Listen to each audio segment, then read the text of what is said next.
Previously on Getting Dicey. As you near the entry to Phandelver, you can hear screaming and yelling. I'll start sprinting towards Phandelver. As you head down there, you're getting close enough that you can see red-cloaked people throwing bodies onto this fire.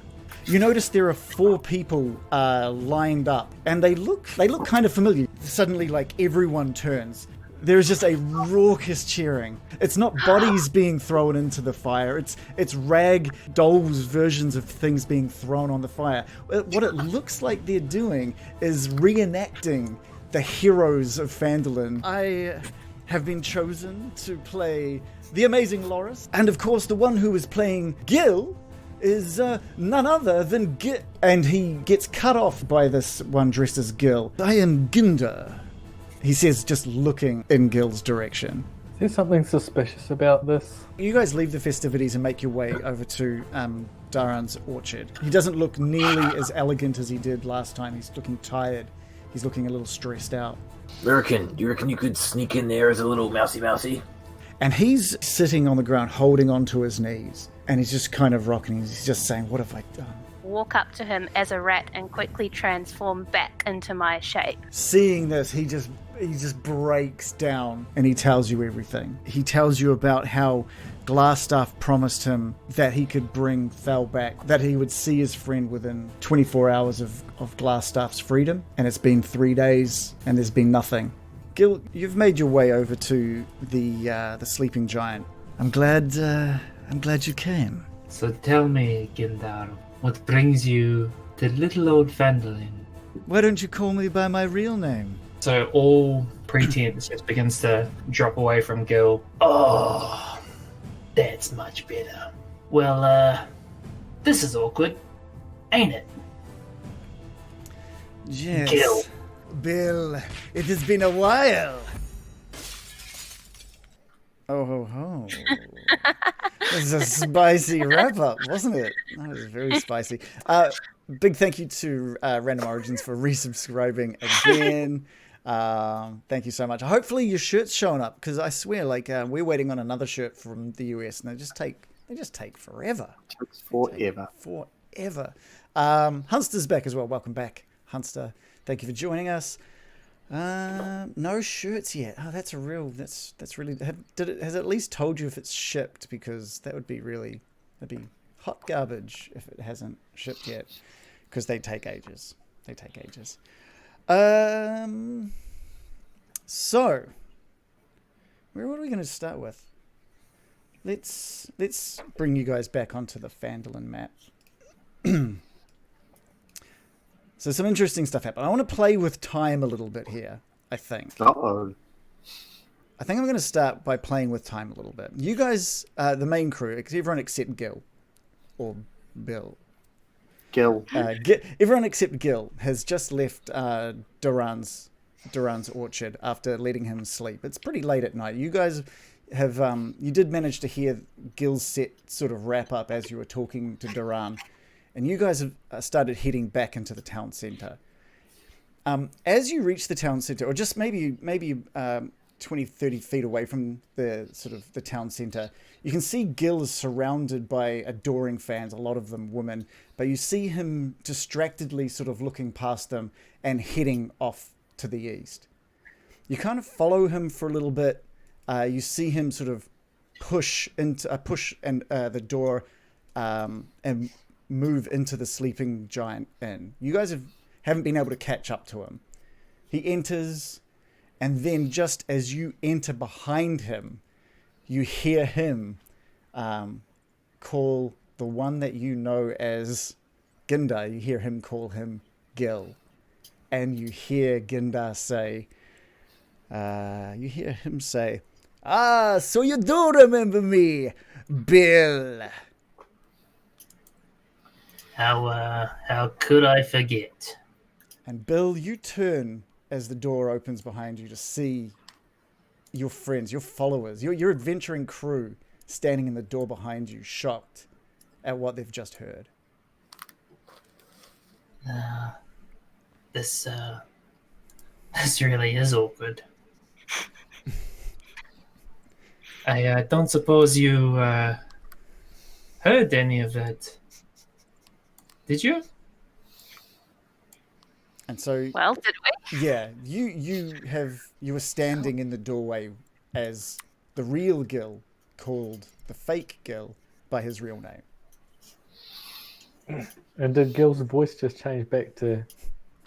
Yes, Did Bill's voice just change back to Gil? Yeah, you heard him speaking with this rougher accent, and now he's turned to you back with his Gil accent on.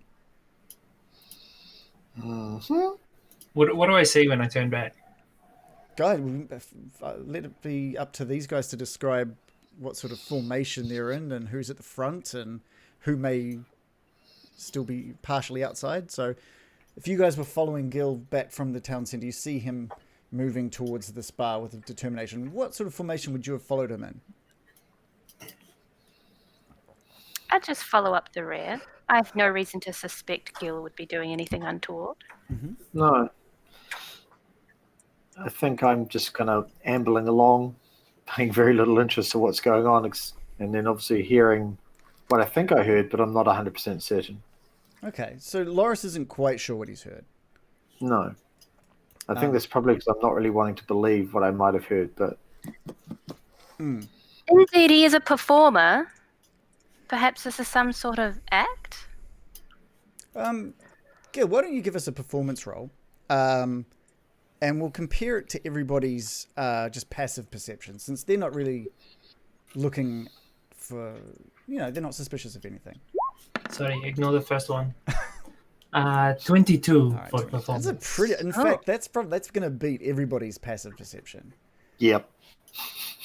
So there's a good chance that none of you really heard what just happened. You've had Gil turn around and say, in the accent you know him as, "How long have you been here for?" How much of that did you hear? Which is pretty suspicious. It's a pretty suspicious thing to ask, anyway. What's going on here? Is this fellow bothering you? What's Gindar doing all throughout all this? He's still seated at the table with a big smile at his face. Glad that you've remembered who he is. He's enjoying the fact that your friends are in the doorway. In fact, you kind of think maybe he specifically called you by your real name because he saw them entering. And so the looks that I see from your guys' faces, could you describe, like, when I look over my shoulder, what do I see? Like, what is Baron doing? What is Sig doing? What's American doing? Sig has realized that we can't all be following behind towards the sleeping giant, and he has ended up at the front. He's thinking about what Duran has been talking about, and he's got the sweet badge which he's fiddling with in his hands, and he's not paid too much attention to the commotion in the bar in front of him. He's aware there isn't any threats, so he's just thinking in his own mind as on other things. Cool. So you see nothing really from Sig. He's just sort of caught up in his own thinking. In fact, I kind of feel that maybe Sig just walks in and sits down at a table with the badge. He's kind of just looking over it. I would have just walked in assuming that there's a party going on and maybe I could get some free booze or something good like that. Yeah, so Baron, you notice that there's really only two people in here. It's just Gindar and Gil. Even the barmaid isn't here at the moment. Everyone is still sort of outside in the festival. Oh, are they not up in a private room? You're just on the main. You're just on the main floor at the moment. I see. Yeah. I thought you'd followed him into his room to confront him. Okay, it's in the bar. Yeah. And I didn't hear. I heard Bill. You heard Bill, but you just Bill, but you're not sure. The way that Gil's turned around, he's just asking, "Oh, well, how much of that did you hear?" So you would have heard it, but you're pretty convinced from Gil's performance that nothing's really wrong in here. But I think that's put me a little bit in suspicion, a little bit. But I'm not the sort to let on. Yeah. So Yeah. I'm just going to act like everything's fine, and I'm going to sort of push up next to you and see if there's any booze to grab. And Gindar sort of points over his shoulder to the bar and says, "Oh, you may help yourself here. The bar lady, she said everything was on the house tonight." On the house. All right. Okay. I'm just going to crawl my way over and into the fall over the bar, and then you can hear clanking and Graceless. bottles and stuff bashing around behind on the floor. American. I thought nobles had class. Not this one, apparently. Well, I must say, as we have walked on our way back from Duran's, many serious matters have been on American's mind, and as they've walked, the sort of glow has faded from her cheeks, and she's sort of regained the icy pallor that you have become largely accustomed to. And she's very serious and solemn, but she sees this Gil's acting like a little bit strange, and she asks, "Is this fellow bothering you?" No end, Nasa. What's he doing? Can I just roll perception and see if I can work out like whether I know that whether like what they've heard and stuff? Sure. Was it insight? Oh yeah, insight's probably ooh. Oh, I should have shut up because you're going to hate. Is your modifier much different for insight? It's the exact same. Okay, so you've got it. You can't read them. They're all so busy doing their own sort of things that you can't really tell what has and hasn't gone past them. And this is when Gindar sort of speaks up one more time, and he says, "Nasa, is it? Oh, it's beautiful. That's nice to hear the elven tongue." And this is when you notice that he doesn't have on the Gil outfit, but is still apparently very half elvish. He seems to be quite half. He has the traits of a half elf. And he says, "Please take a sit here with me and Bill here, and I think we have things to talk about. Yes." Bill? I think it's Gil, right? I'm not great with names. It could be Bill. Sure, I'll sit down. Have I been called? I think at this point you see. So when I kind of switched back and asked what you guys had heard, I kind of stood back at attention again, like shoulders high, chest out, all that sort of stuff, and then him saying my name again. I think I just kind of drop that pretense again and just say, well, I suppose I owe you guys an explanation. Okay, and you all have heard this. Even Baron over the counter has heard this change in Gil's My little voice. hat pops up over the bar. Pricking my name ain't Guillermo. That's his name. It is a pleasure to meet you all. My name is Bill. Just plain old Bill. Guillermo? It ain't Guillermo.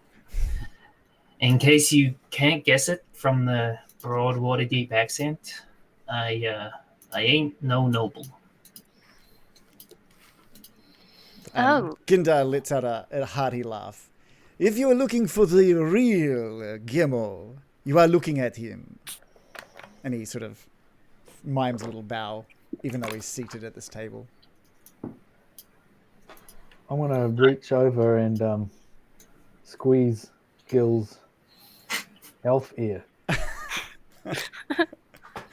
Wait, See if it's real. Gills or Wait, Bills? Bills or girls? Oh, Bill's. Yeah, I think he just lets you. Uh-huh. It feels real enough. Yeah, Mm. that's a real elf ear, elven Oh my ear. God. I can't believe this. Is this some kind of humorous bard type joke? I don't get it. And Ginda cuts you off because he hasn't had a chance to really speak with Bill yet.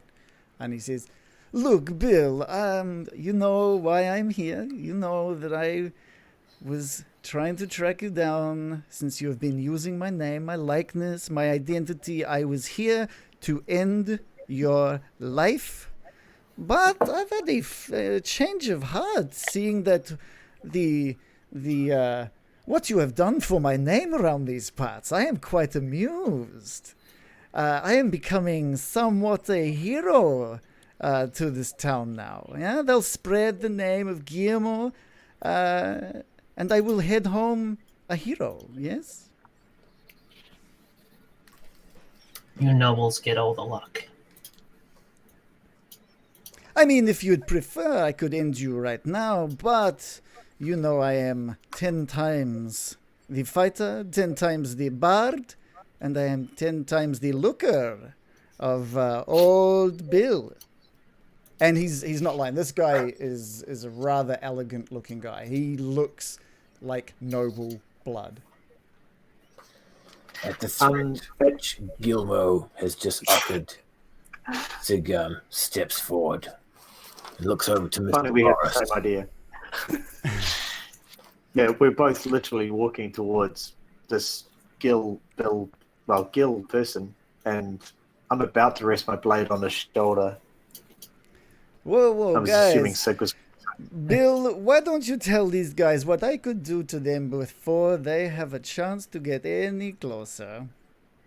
I think just as Sig and Laura step up, I kind of put my hands out and just say, nope, he's eventually going to be mine. Probably not today, but someday. I think the safest course of action here is that he gets the credit once more. You understand all too well, Billy boy. Well, look, I'm going to be keeping quite an eye on you, because I can't help but feel you'll be doing more for my name, won't you? But I mean, by all means, please, keep it up. Keep doing what you're doing, and raise my standings within my town. I just, dagger eyes and just don't really give a response other than that. Okay, and he finishes off his drink.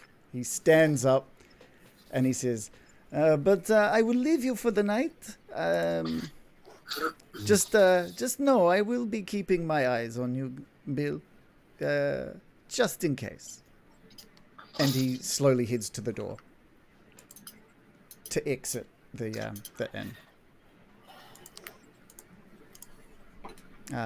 If no one's stopping him, no one's asking me questions, he's walking out the door. He shuts the door behind him. He's gone. I'm Gil? just going to stand there in shock, doing nothing.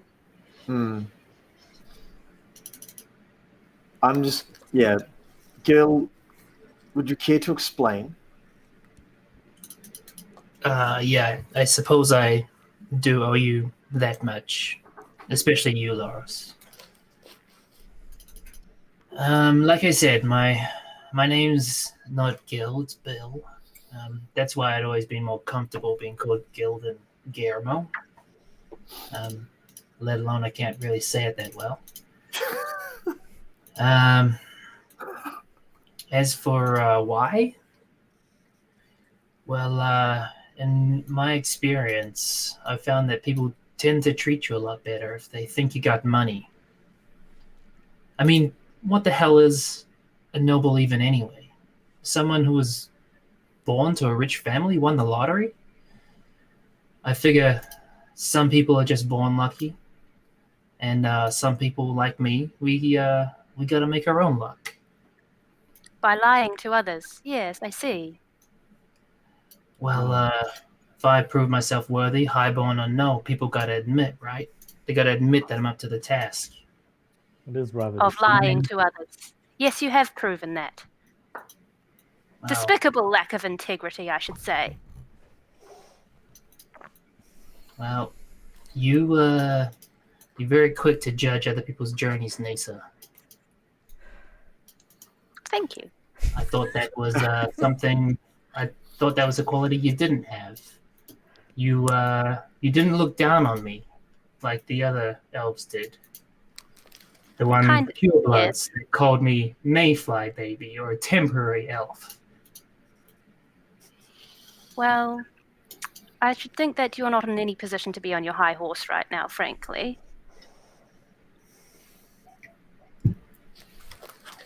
Do you have any apology to make to us for lying to us?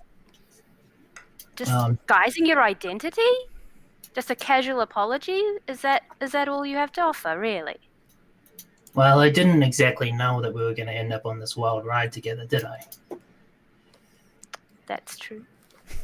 If I'm completely honest with you, I never really fit in anywhere anyway. Not truly. Enough of the pity story. We all have our troubles. Those of us who have chosen not to disclose and discuss have managed to be part of this group quite happily and managed to forge over the last week.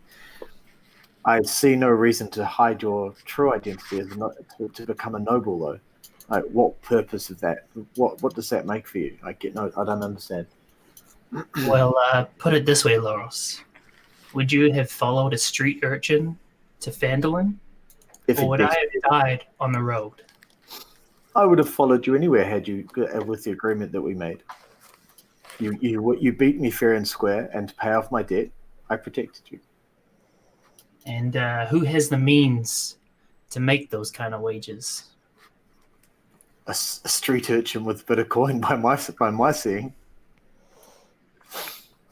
I do see his point. And I will say, he has proven himself a good man many times over in the short time we've known each other. Perhaps I was harsh. But a different man. A different man. Was that the real you, the hero? That's a good question. I mean, I did help you all. I did help these people here. It turns out that Gil gets the credit for that once more. Not me. Were you going to drop this pretense now, or are you going to continue? He seemed to think you're going to keep calling yourself Gil and giving him a good name, isn't it? You should be proud of who you are. If you think that way about nobles, you shouldn't try to be one. I've left my noble life to forge my own way. Change political systems. Get rid of the old aristocracy and build a sort of meritocracy. Yeah, Baron, you've shown me time and again that not all nobles are these power-hungry layabouts I thought they were. And you've opened my eyes to these other political systems, but I haven't seen it yet. I want to believe that people can have a more equal standing in the world instead of this caste system we have now, where it matters not about the content of what you do, your deeds, but more about the luck of the draw when you're born. Yeah, I agree. So I don't think you should continue trying to pull this bullshit fake guild situation. Are you going to keep doing that, or are you going to be Bill? I mean, with you guys, you know, there's no benefit to doing that. If I can somehow help the group by opening some doors that a noble might be able to, what's the harm? We haven't needed noble blood to open doors thus far. We have my axe for that. That is true. And I'm noble. I say forge your own name. Yeah, plus people like your songs rather than your title. I don't think anyone even knows where you're from. Gil remembers. I was just going to say, Gil just recalls the performance. That was and sort of realizes, that was his performance last night. his fans that were swarming around him, and maybe a couple of missed opportunities since he was distracted. That actually, yes. I must ask, you say you were looking for some kind of dowry for this noble woman you were betrothed to? Is that a lie as well? No, that was real.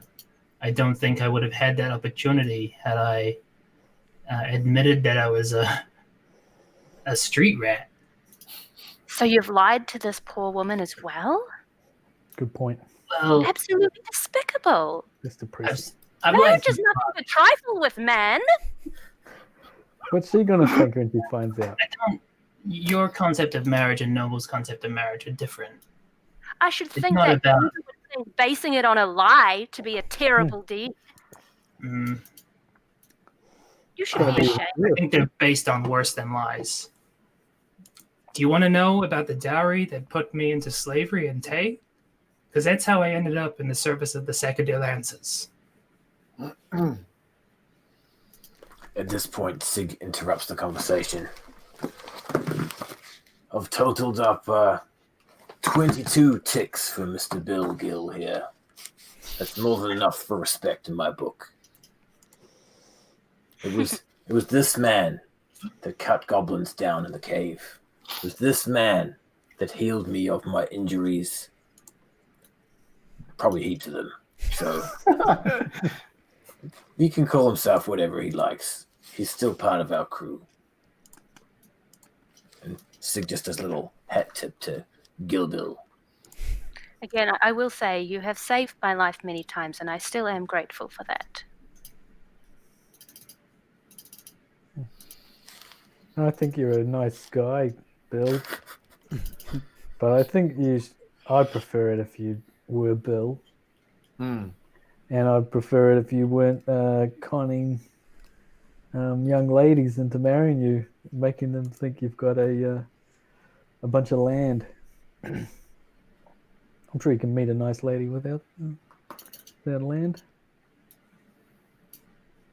All right. Poor one. That seems fair, reasonable. I'm not saying that I've always done everything right, surely, but like I said, when you start behind, you got to make up some ground. But it's all going to come tumbling down if you base it on a lie, like it very nearly did just now. Who is this Gil character to you? I'm curious. So he's the son of the Lord who took me into slavery. And he gains the benefit of your own acts and deeds. That doesn't seem right. I agree. But a name is useful. What's in a name? Yeah, a Bill by any other name would By any Bill other. like Bill. Well, I shouldn't think that you should feel any kind of ownership if you're doing these deeds under someone else's name. Why shouldn't he get the credit? You're stealing his name. Why not make a name of your own?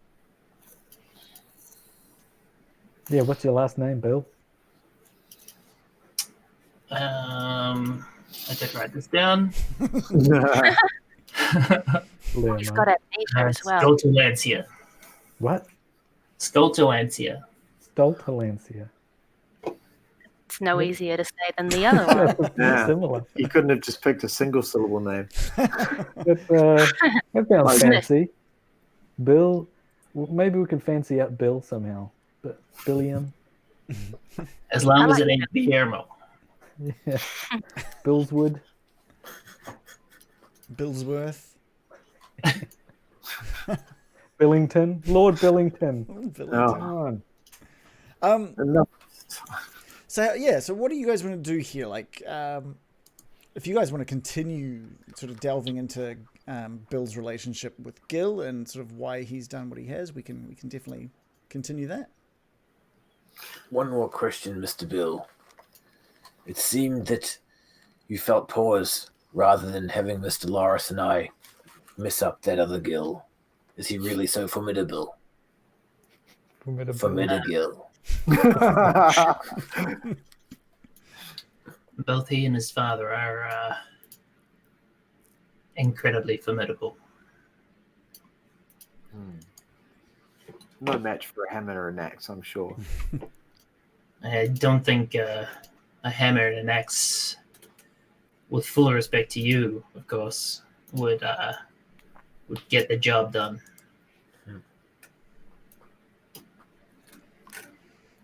Well, as you say, in time, perhaps we can catch up to him.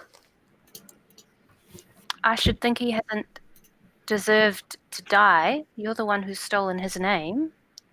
I'm sure as a noble he's done plenty of things wrong. It's what Well, how I ended up in his service was I was part of a dowry, so I was a slave to their house. Surely the son should not be held accountable for the sins of the father. Well, you saw what his feelings towards me were like. Justifiably annoyed by you stealing his name, yes. It was his dowry. It's his wife that I was used to procure. You're just getting me on his side, frankly. Clearly, I think the whole situation has annoyed American. I think we should just skirt away from this and move on to more important things. I think as a group we're happy to have you here. Trade a life? I personally don't. I would have the man's head for being part of it, but I think American might be a little less sensitive to the subject. Remind me again why he deserves to die. Slavery. They're slavers. They keep He was born people into a as slaver family. So he could have chosen to leave. It's easy to say, isn't it? If If you want to uproot the slavery, I would rather target the father, if anything. Okay. Well, Or just free the slaves. unfortunately, to overthrow the slavery, you have to overthrow the city of Tay. So that ain't a job for 5 of us. Let's put that in our back pockets and deal with that later, shall we? I'm not sure overthrowing a city is something that we're ready to do just yet. Taking out one slaver as an act of... we could do it with pamphlets. I think Baron Byram is the type to start an uprising. If you seem to have the skill Yeah. to With a printing rally press. a grassroots movement. And a peaceful protest. A political uprising against slavery sounds fantastic. As long as there's some head splitting going on, then I'm good with it. They use a guillotine. I use my axe. A billetine. A guillotine. No, not a guillotine. Not a guillotine. But we do have other pressing matters. Glassstaff has escaped, and he's headed towards Thunder Tree. No, you don't know where Glassstaff's headed to. You just know that he's escaped. Oh well, who's at Thunder Tree? Who's Radolf. told us about? He has information for us. Radolf the Druid. As Sildar, our good old boy, he let us know. Yeah, Gil, this is the first you've heard that Glassstaff has escaped. Yes. Tragic, but Duran in weakness, he fell victim to the sweet words of the necromancer. He promised his friend. He promised the woodworker he could bring him back, and Duran, in a moment of weakness, let him go. I find it so odd that you're forgiving for that scoundrel, and yet a slaver you'll defend. I won't defend a slaver, but I will condemn those who lie. To my face. For weeks. But breaking down institutionalized slavery takes a while. You can't just do it in one go and blame just one individual for it. Indeed, he's been indoctrinated. However, I'm not pro-slavery. No. Just no. Just elves making mistakes and letting our captive go. I just say Yeah. I'd grown to admire this Gill fellow that was Yeah. all a lie. I must say I am very disheartened to realize that you have been lying to me this whole time. Yeah. It will take And me so some time. convincingly. That Well, accent was I didn't expect it to all be a walk in the park. I mean, if you think back to the times when we've actually not been pressed for time because there's a town under siege or we're on the road or whatever it happens to be, getting attacked by goblins and Billy showing up how many fucking times now? 10, 12? There's not a lot of time for soul searching and bringing things to the group. But I can't expect complete understanding. I get that. Let it be said that I do believe in second chances. yeah, good. So what are we going to do about this, about glass stuff? It's been the festival was great, and now it's just a total downer. I'm just going to say it. Things weren't good for long. As you say that, you can just hear like fireworks going up in the background, and people laughing and cheering outside. Seems an age ago. Perhaps, American, we can regain that upper by recapturing Glassstaff and saving this town for good properly. I propose that we head after him post haste. We can use Mr. Duran's horses, and hopefully we can catch up to him. But first we need to find out where he is. We have a lead on that at least. Do we? Yeah. Really? We do. Right off the Druid and Oh, up north And how that do- place. Baron Where remembers it. Gregmore Castle is, maybe. Agreed. I suppose Yeah. it's best we have. I reckon go straight away as well because he's already got 3 days lead on us. if going straight away means we get an earlier chance to dispose of him, then I'm all for it. Who's in agreement with this plan?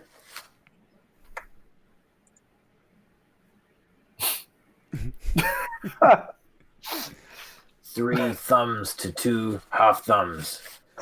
Let's go get those horses. Yes, we can feed them apples. Well, you've got like blocks of little bits of cheese you can give them as well. Oh, yeah. You shouldn't feed Save the horses cheese. Save the cheese. I don't know. Do horses eat cheese? That's for my babies and my hair. So are you guys wanting to leave now? What's the time? It's like midnight. It's that you can only assume it's midnight thanks to those fireworks going off. They're celebrating the end of the festival. I outside. say I'm we should sorry. let Duran get a night of sleeping and ourselves also. He said he'd accompany us, surely. Sorry, what? Indeed. Duran said he'd help us. Another blade, What? Mr. Loros. A blade in our backs. Guys, I've already had one or two of those already. What does I have. what does Bill think of the idea of Duran coming along? You didn't experience what went down at the house. You just know that he let Glassstaff go. Well, I can't imagine what it's like to lose a friend that close. So I'm not going to pass judgment.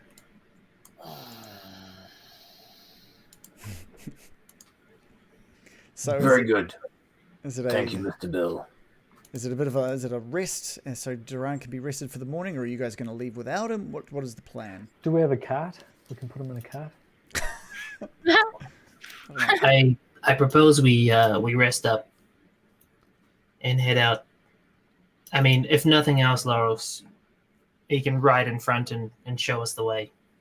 You can hear some noise from the back room in the sleeping giant tavern, and the innkeeper, the lady behind the bar mistress, I guess, comes walking in. She's like, "You guys need a room?"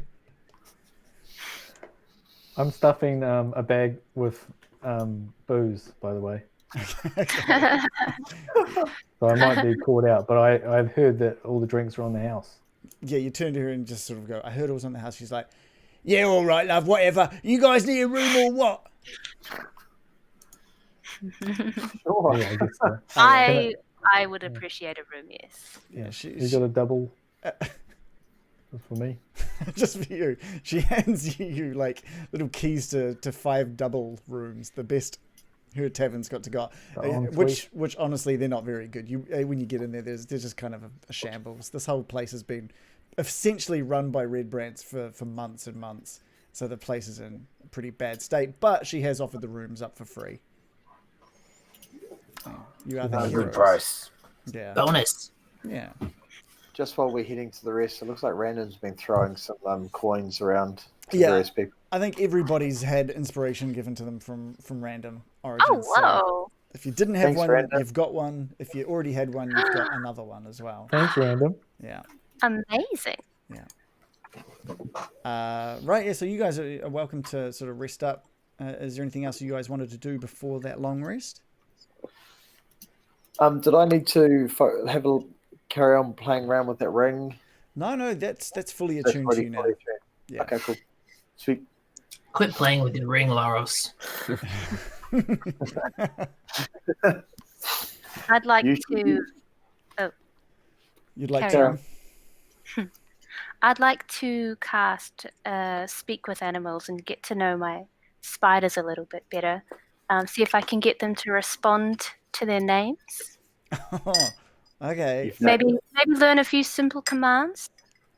Okay, well, drive this conversation. So you cast the spell. What do you say to them? Gil and Bill. Well,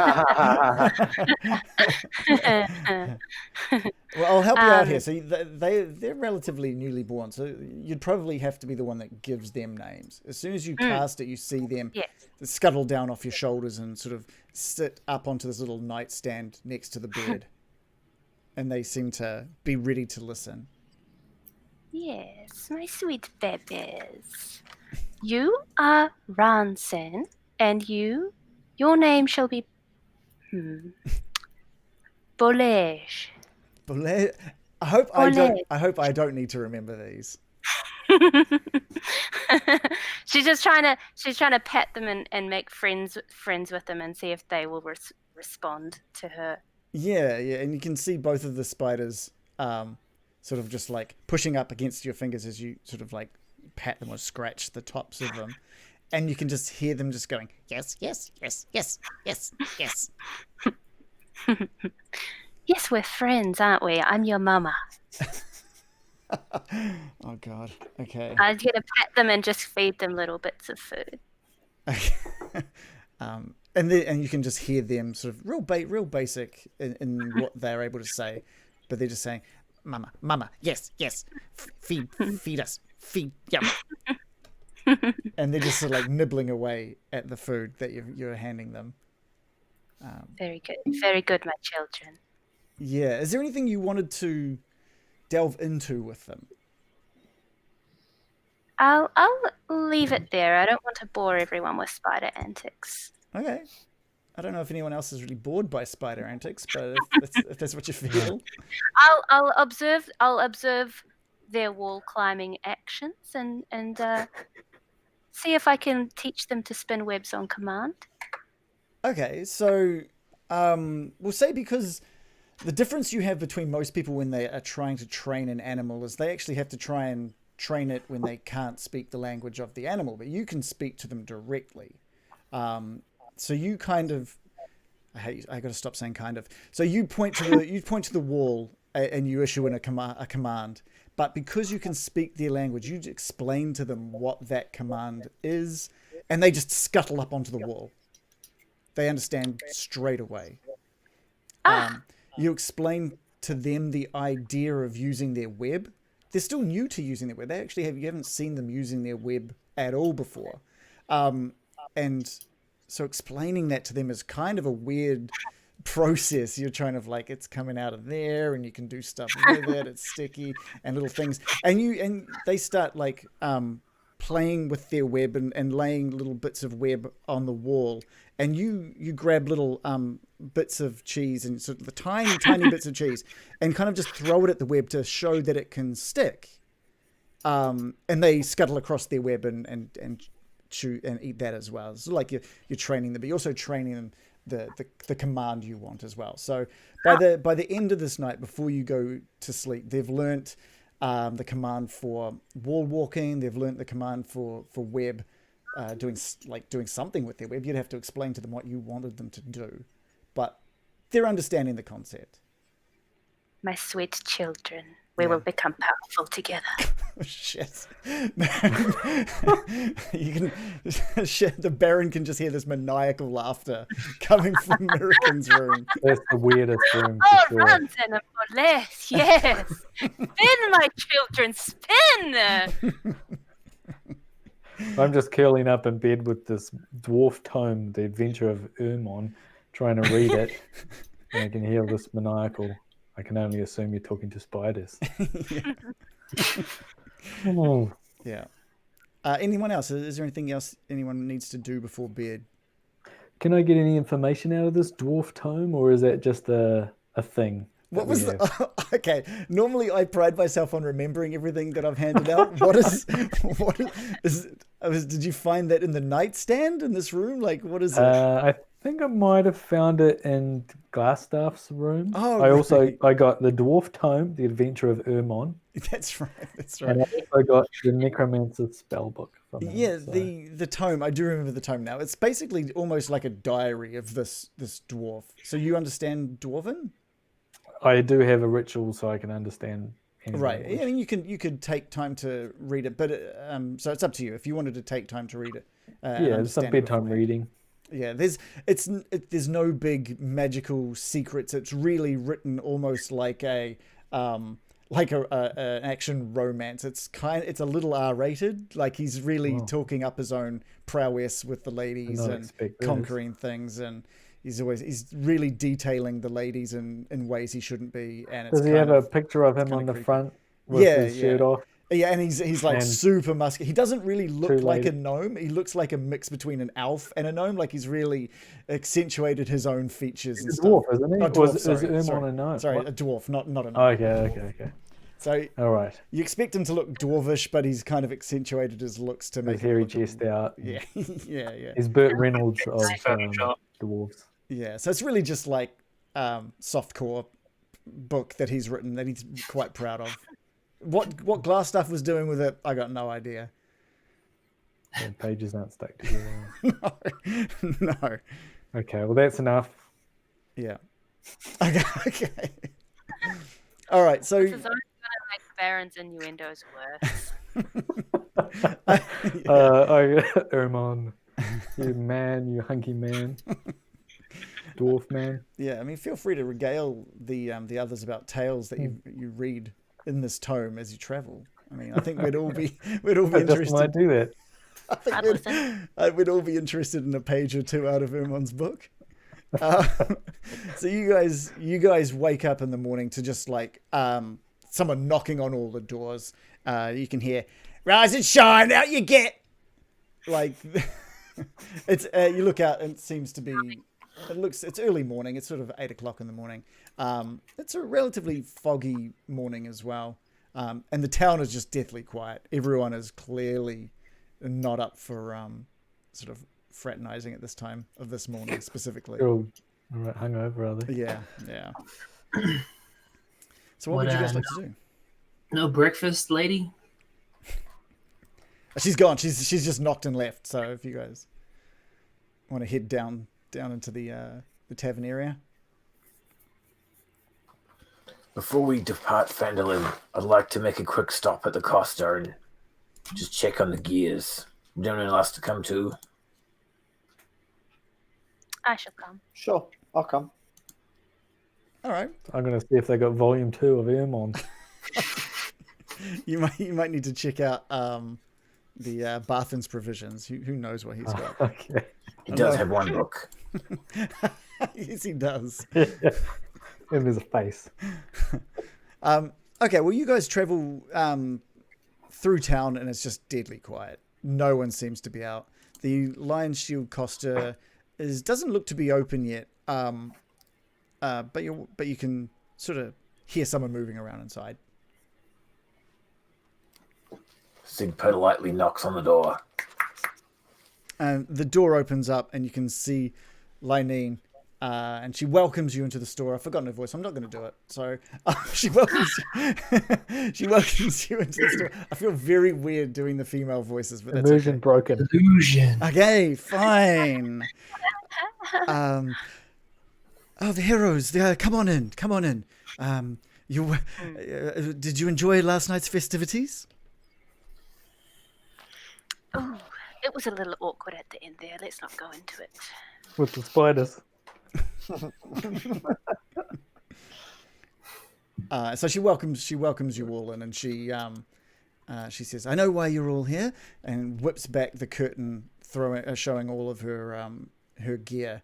Was there something that you needed that you may have forgotten last time? Lenine, I was wondering if you'd be interested in a trade. I have a short bow and a light crossbow. I was wondering if I could swap it for a long bow. Having two ranged weapons is kind of weighing me down a bit. Okay. This is a DM question to Reese here. Is Sig proficient in longbow? Indeed, he is proficient with all martial weapons, being a fighter. Lenine takes a look at your gear. So what was it? A crossbow and a short bow? Yep. Have you used them much or at all? I've used the short bow, which is a goblin short bow, which I got in like episode 1. Yeah. I've used that a few times. I think I've only ever used a crossbow to offer it to someone, but they didn't use it. Right. Okay. Well, I feel like I didn't expect this. I don't have all the gear in front of me and her costs and stuff, so I'm just gonna have to wing it. She takes a look over the goblin short bow first, and she notices on the end the little goblin insignia. She says, "Well, I don't know if I can really resell this one. If I'm being honest, I don't think anyone in town is in need of something sullied by goblin hand, but I'm happy to take that off your hands. The crossbow looks pretty immaculate, though. I think with maybe Gesundheit, Loris. Hope you're not coming down with a cold after last night's festivities. You like Austin here. Yeah, and she sort of waves at the dust. She's like, "Oh, well, I do. I suppose. Yes, I don't show off this equipment very often. But anyway, back to the crossbow. Okay, look, what you've done for the township, what you've all done for the township, I'll let this be a straight trade. I appreciate it, Lenine. Anyone else, it would have cost them something, but for you, no, I couldn't dare look up the prices for everything and figure it out. The rules is written. The short bow is 25 GP, the hand crossbow is 75, and the long bow is 50. Yeah, okay, but none of you guys know that. So she says it's a fair trade. I appreciate it. Gold mine. We will fell many Phandelver foes in your name. Okay, And cool. Sig looks like he's finished in Costa. Oh, okay, cool. Anyone else? What is? I just came for the walk. I don't suppose you have any manacles. Manacles. We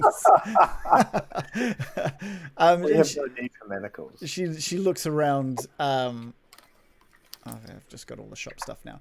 She looks around. And she's like, manacles, and there's clearly nothing up with all of her gear, but she hunts around behind the counter and pulls out some manacles, and she's like, I've had these lying around for a while, and I haven't had any use for them. I mean, you're free to take them. Thank you. I can give you some gold if you'd like. I don't mind paying. No, to me these are worthless, but to you, I'm sure you'll find some use for them. I'll try. Haven't got a great track record with that one. They're not like pink and fluffy or You wish. manacles behind the counter. Anything else? Anything else you guys need from the Costa? No, I think we're good. Yeah. Sig, have you got everything you need? Indeed. Let us be off. Let's see if Mr. Duran has awoken yet. If we must deal with him, then fine, but let's make it quick and get on the road. Agreed. Okay, great. As you guys head north towards the turnoff near Duran's orchard, and you see Duran standing there with 6 horses ready to go. It looks like he hasn't been waiting very long, and he sees you lot coming, and says, "Where are we? I assume you guys have ridden horses before?" Oh, please don't tell me he's going to start being a dick, or else I'll have to kill him. He's going to start a fight. Oh. I don't know if he was being a dick by saying that. But Yeah, I don't know if he was being a dick by asking if you know how to ride horses. Oh, this is the tone in that man's voice. That's just how he I like talks. his sweet new face, though. Can you give us a rundown of his appearance again, so everyone knows what he is? I mean, He's yeah, a- okay. He's a tall elf, yes. Yeah, he looks to be an older elf. He's definitely aged a fair bit. American, you can tell that he's clearly past midlife for an elf. He's probably 100 to 130 years old, somewhere in that ballpark. He's looking pretty aged. He's looking pretty tired. He's I don't looking. think that's that old for an elf, actually. How old do? Oh, they lived quite a while, didn't I they? think they lived till like 500 and Well, Yeah. more than that, I reckon. yeah, So yeah. I'm like 100 and I'm young. Right. We might have to age him up a little bit then, because he is looking relatively older for an elf. He's got long silvery hair. He still doesn't look as elegant as he did the first time you met him. He's not looking as tired. Bill? An elf typically claims adulthood and an adult name around the age of 100 and can live to be 750 years old. Okay, so we're gonna have to age this elf up a little bit. I think we're gonna have to put him in the 300-year range for this instance. And so he looks pretty battle hardened, but there's a softness to him today compared to other days. Than the other days you've met him. He's not looking as tired or as worn as he was last night. He's clearly had a good rest now. He's gotten a lot off his chest. But he doesn't hold that same elegance. He's not holding that same superiority that he was holding before. He has been well and truly humbled. And he's got these horses lined up. And he asks, did you need a hand with your gear? Thank you for preparing the horses, Mr. Duran. I think we're all ready to go. Okay. By my calculations, it should be about... Holy shit. It should That's be... fucked up. Hey. It was pretty good. It was like, You guys not seen it before? no. It should be... Yes, I know my face is beautiful. No. It should be about a day and a half's travel by horse. I propose we head straight there. We do not want to lose any time with Glassstaff scooting off into the distance by himself. Yeah, I agree. Yeah. Okay. All right. So by horse, it'll take you about a day and a half if you were to rest along the way. I think if you were to have no rests, you'd make it there. What is it? 8 o'clock now. You'd probably make it there by 11 o'clock at night, maybe, if you went straight there. Maybe 1 a.m. I'm not sure that would be wise. We'd arrive tired and so would the horses. Agreed. An extra half day isn't going to make too much of a difference. Yeah. Okay, cool. Well, let's put you guys onto the Sword Coast map. You know who Darren looks like? He looks like Nicolas Cage. He does. He does. Equally bad as actor. He absolutely does. So you Yeah, guys, rough. He's as eccentric. That's going to be you guys head north and join onto the Tribord Trail, and then head west back across towards the coast. You passed what are now the rotting bodies of the horses of Sildar and Gundren. You recognize that as you make your way past, and you make it maybe halfway up the high road, and there's a small sign on the road heading off to the sort of northwest, signs for Thunder Tree. You guys take that right, and it looks to be hitting about the 11 o'clock mark at the moment as you get a couple of hours off the high road. If you guys would like to rest here, by the time you get to Thunder Tree, once you factor in a rest, you get to Thunder Tree about 9 o'clock in the morning. Do it. Yeah, that's good. So you guys set up a little camp off the side of this trail towards Thunder Tree. The Baron sort of flicks through a couple of pages of this tome he's been reading, much to Murikin's disgust and Loris's enjoyment. Loris laughs heartily at some of the stuff that Shannon reads about the Baron reads out. And Not the necromancy tome, then. No. Our good dwarven friend's tome. Is Murikin disgusted by this sort of novel? I'll reserve judgment. I just want to hear a little bit more, just to make Okay. sure, that it's as bad as I think it is. But I just want to make sure, so just read a little bit more. I'll make sure everyone sees the cover. He is a tough guy. Is there anything you guys needed to focus on or do before having your second long rest? No? Okay, cool. You guys wake up again to the same sort of stuff. Everything seems to be clear. You've had an uneventful night, and Duran is ready with the horses first thing. He's very keen to help you guys get to Thunder Tree.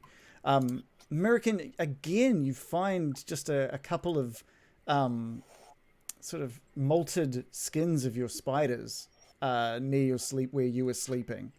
And again, when you go to investigate, you don't this time you don't even know where they are. You can't see them. You do strangely have bits of web in your hair now that you have to kind of clear out. They've been practicing, I think, but you can't seem to see your spiders anywhere. I'm gonna call them by their names. Okay. I'm gonna call out to them. Okay. Which I remember their names totally. Do you remember their names? Do you remember them? Anyway, yes. I was just kidding. Of course, I know my own children's names.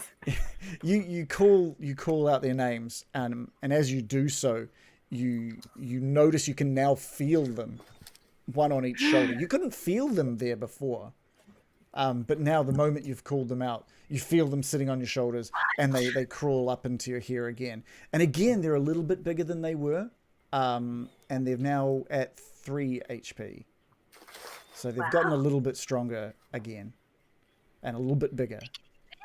They are. It's all this teleportation or invisibility. Give me... I have to try to talk to them about that. Give me a nature check. Ooh, I've never done one of those before. Okay, I'm rolling for nature. 17. 17's a good roll. When both times that they've reappeared, you've seen some sort of like shine or a shimmer to them. And you remember stories from home about spiders that could phase in and out of the ethereal plane. The commonly known as phase spiders. My babies can misty step just like me. It's a little different to misty step, but also quite similar. It means, well, if these are phase spiders, and you're kind of thinking that could be what they are, that means they literally move into an ethereal plane. So it's not like with misty step you move in and out, sort of like a portal kind of thing. The idea of moving into the ethereal plane is they can stay in the ethereal plane and pop out, so they can avoid things quite simply. Talented young uns. Yeah. Anyway, so you guys all head north on this trail, and we're gonna drop you guys off at Thunder Tree. Now I got to make sure it's all ready to go. I think it's all ready to go. New map. Yeah. I Okay. was just looking at Mills and Boone covers. that's what I was trying to remember. Mills and Boone. Yeah. Where are we? I need to actually get your guys' tokens off the previous and chuck them on here.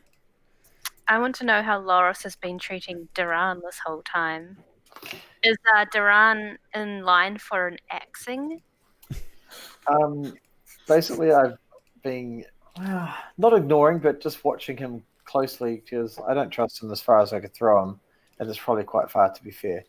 But yeah, I'm just watching him. If he makes anything like a misstep, anything kind of like a suggestion that he's not towing the line, I'm likely just to kill him.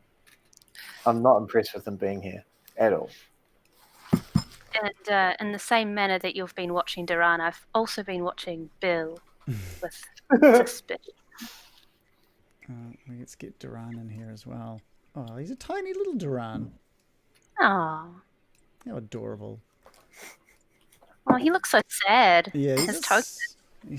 yeah. Oh. Okay, so let's have a quick look at what's going on. So you guys can see your tokens at the top left of this this little map area. You guys might be a little. Looks like it's zoo. I wonder how big that is actually. You guys might need to be smaller. Oh, let's make you guys cute and tiny. Oh, is this each of these tiny squares is 5 foot? Is it? Yeah. I think. Good sound effect. There we go. Whee! All right, cool. You guys have been shrunk down. Okay, so gradually, as you guys make your way across this trail, it becomes like an old, overgrown lane that's sort of winding between dilapidated buildings that you can see sort of spreading out in front of you. These buildings are just choked in vines and brush. Walls have sort of tumbled down. You can see some buildings have their walls still standing, but there don't seem to be roofs on any of the buildings in front of you. Well, you can't really see into the middle there. Oh, I suppose you kind of can. You can sort of see further down the path in front of you. It rises up a steep hill upon which stands a stone tower with a partially collapsed roof and a little cottage joining onto it. A dirt road hugs the base of the hill and winds its way between old stone houses, many of which are, as I said, roofless, with interiors open to the weather, and other buildings appear more or less intact. The whole place is eerily silent. Duran points out that in front of you there's a wooden sign nailed to a nearby post, and it just reads in handwritten. It looks like it's been written in just sort of like a black. You're not sure. It's not a paint. I don't know. It's paint. It's written in something that says "danger" in big letters. Plant monsters and zombies, turn back now. So it's like a little warning sign from someone. Is that telling plant monsters and zombies to turn back now? It's all a matter of punctuation. Yeah, it's plant monsters and zombies! ! Turn back now! ! It's a danger sign. That's important, you see. Yeah. But you can see the average sort of tree around this area seems to be about 30 or 40 foot tall. Everything is seriously overgrown. And Duran says, and this is Thunder Tree. I haven't stepped foot in here for many year. What's the deal with the plant monsters and zombies? I'm not quite sure. I don't remember any of the sort. The last time I came through, it was quite a populated place, but that was near on 100 years ago. Duran, do you know where Radoth resides here? Unfortunately not, but I'm sure if we go building to building, we'll probably find him. I mean, if he's even here. And have you met Radoth before? I have not. What? Sildar was the one that gave you the information about Radoth. Oh. Good old Silda. Yeah. Hey, good old boy. What? Oh, that's right. He's laid up. He can't Yeah. make. Anyway. Yeah. So he got the information off Kellen while you guys were fighting the Red Brands. He sort of spent a bit more time with Kellen and Carp and learnt a bit more. And he sort of told her about what he was looking for, and as soon as he mentioned to her that he was looking for a Cragmore Castle, she basically told him, look, Radoth could know because he knows every square inch of this land. Is there any signs of life? I'm sorry. I was just gonna say we've dealt with zombies before. I mean, what's some plant monsters on top of that? I'm with Bill on this one. Totally. Bill. Yeah. I'm getting your name mixed up all the time now. That's Yeah. Sorry about that. fair. Can the Baron give me a perception check, please? Perception. Yeah. Yes. Actually, what's all your passive? Who's got the highest passive perception? That's you, American, with 14. Is that right? Indeed. And everyone else is 12, 10. Yeah. Okay. 12. Okay, no, that's fine. I haven't needed my dice in forever, so I just need to check something. Uh-oh, and the DM's looking for his dice. It's about time. Feels like forever. American's just looking around nervously, and you see her reach into a pouch she carries at her hip and start just stroking her arms. Strangely, you don't really know what she's doing as she mutters away to herself. Yeah, so American's the only one that really notices that something might be a little bit weird with... There's a shrub that's kind of in front of you all, off to the right. And it just looks a little odd to American, and she thinks it might have moved in a slightly weird manner. Watch out for that shrub. So I've just Baron's right here, so it can't be him. Yeah, I've just made that. I was just about to dive into that shrub.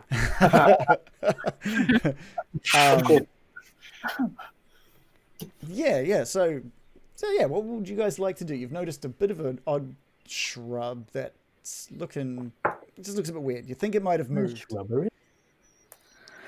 Am I able to use the cantrip Gust to see if I can disturb the leaves and see if anything happens? Transmute the air to push through the shrub and hopefully draw the leaves back. Okay. What have we got here? What does it have to do? The shrub has to pass a strength save. All right, the shrub fails, and you notice it not only because it gets pushed back 5 feet. Not only does it get pushed back 5 feet, but it kind of topples to the ground, and you notice that it has arms and legs.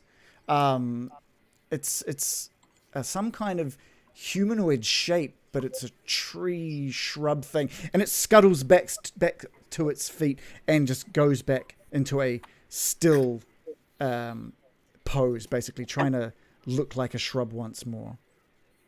Oh, is that the plant monster? I mean, it looks like what the sign might be talking about. Jesus. I've never seen such things. Yeah, you don't know about this sort of stuff? You're a druid? Well, yeah, give us a nature check again. Yeah. Do I know such things?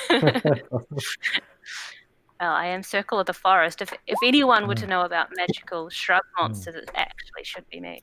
I've rolled a 10. If anyone else had rolled a 10, I would have said probably nothing. But because you are one with nature, it's probably an easier roll for you. So you recognize this as a twig blight. I can give you a little bit of information about what American probably knows of these. They're a skittery creature that resembles a small leafless walking plant. Twig blights hide, as you know, by rooting themselves among... I was just waiting for Shannon to say something. Hey, I'm not that easy. by rooting themselves amongst ordinary plants. So they kind of just like dig in and their legs kind of grow into the ground and they secure themselves next to other plants to try and blend in. This one was kind of blended in, but is now just kind of on this road, this little path now, looking quite obvious, but he's trying to blend in. Does he look dangerous at all, or is he just... What was it? Sorry, Loris? I was just saying, does he look dangerous at all, or is he just like a shrub in the road? I mean, yeah, to you guys, he doesn't look like he's coming for you. It is just trying to almost ignore you guys. Can we see its shoes or anything? No, its feet have. You can see that where its feet should be have been planted into the ground. Rooted. It's rooted. That's rooted. Yeah. I don't trust it. How about you guys? I think he's quite funny. He's planting himself in the middle of the road. That seems a bit silly. I'm quite. I'm gonna yell out, or is actually I'm gonna stop. I was about to yell out and say, should we yell out for Radoff? What do you think? Or do we not want to give our position away? Well, if he's as clever as he knows the lie of the land. Surely he would have seen us walking in here. Maybe we should just make a whole lot of noise and he'll turn up. Be quicker than searching for him. Okay. So giving it the thumbs up, I see. And Sildar knows him, right? That doesn't necessarily mean a whole lot. We could yell out Sildar sent us or something, you know? Yeah, or we could just set fire to a whole lot of trees and maybe he'd just turn up and try and put it out. Now, he is a druid. Yeah, he's not going to like that. That's not how to make friends and influence druids. Not really. It might be his guards. Duran speaks up and says, I mean, the sign says we should leave. I mean, that makes me think there could be quite a few here. Do we make ourselves known, or? And he removes this longbow off his back, and says, I'm quite a good shot with this if I'm needed. I have my club as well if you need me up front with you guys, but I feel much safer with this longbow in my hand. Indeed, Duran. Sorry, Bill? You're gonna shoot an arrow at a bush? That I'd like to see. I mean, I'm a pretty good aim. There's a bush just ahead of us. So, yeah, so Just to be clear, it's not actually a bush, though, is it? and he looks at you guys. You want me to prove my accuracy? Absolutely. It just seems a little bit futile to shoot a piece of wood at a bush. What's a metal one, man? I was going to say something. All right. If the arrow has flames attached to it, it would certainly be more effective, surely. What were you gonna say, Sig? Yeah, perhaps before we worry about a small tree, we should continue our search. If they prove a threat, then we can... Shunk! And this arrow just shoots out and goes square into this twig blight. All the more. And it goes into what Mirakin can make out as the head of this blight. And it just goes straight into the head, and it topples to the ground, and it's dead. It's just unconscious. It's sorry, not unconscious, it's dead. Impressive. Very American impressive. golf clap. Yeah, and Nicely done. Yes. That poor bush. All it did was like get blown over and ran away.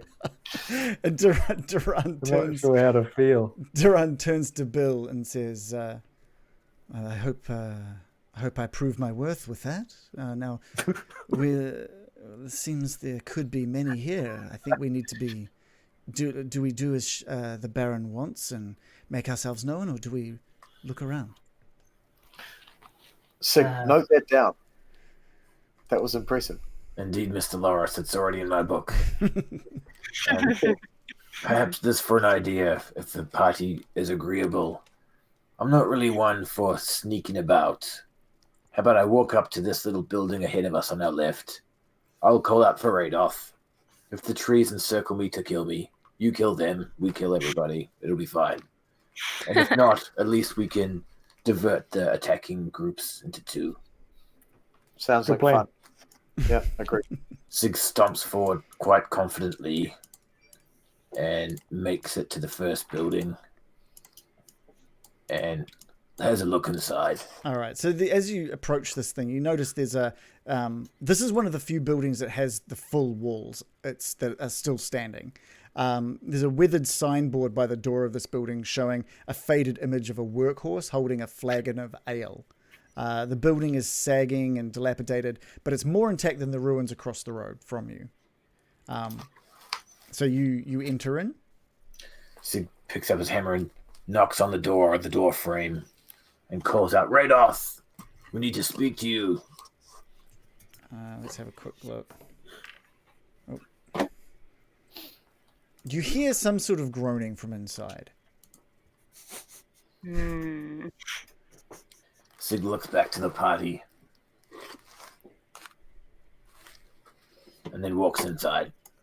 Okay. By the time you get inside, so let's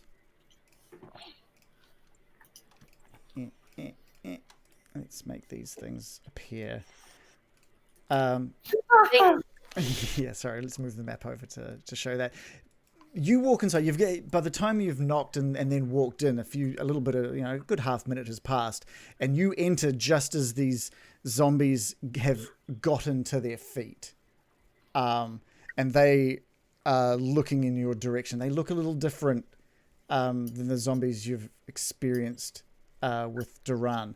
These ones look a little like they're kind of they've been a little burnt or something. There's a bit of ash to their complexion.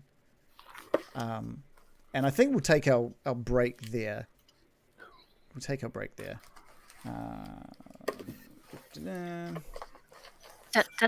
That's the break. That's it. You got it. Break animation. Yeah, we need like a little break animation. Like the little snacks that are dancing. Like at the... Let's all go to the lobby.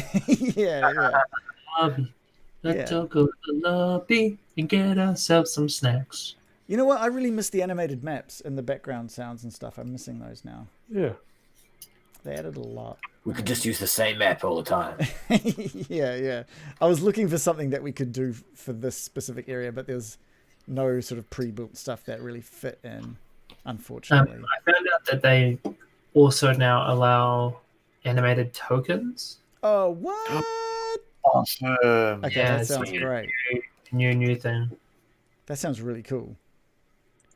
I think the choices of what you can use are probably pretty bad at the moment, but Yeah, maybe probably. Although if you can upload your own, that could be pretty cool. yeah, but imagine making an animated token for literally everything. Yeah, that's true. Yeah. We've had a lot of Fighting zombies over and over and over again. yeah, that would be quite fun. We could just have like a goblin or a zombie specific campaign. So yeah, this is a good chance for everyone to top up on drinks if they need one. Reese has probably already gone to get himself an ice cream. Anyone who's watching, do we have anyone watching? We do. Okay, that's good. You never know. You never know. Go get a drink or something nice. Or if you're like Random Origins, buy yourself one of these. Get one of these. Yeah, because they're awesome. Yeah, they are super cool. Awesome. It sucks. It sucks. Oh, there we go. Nice. It sucks that they take a while to yeah, get one and wait 6 months, says Random Origins. It hasn't been 6 months. It just feels like it because you want it so badly. That's all. And they're so cool. Yeah. Oh man, it's great having a break just before a battle because I'm just like, strategizing. Strategize.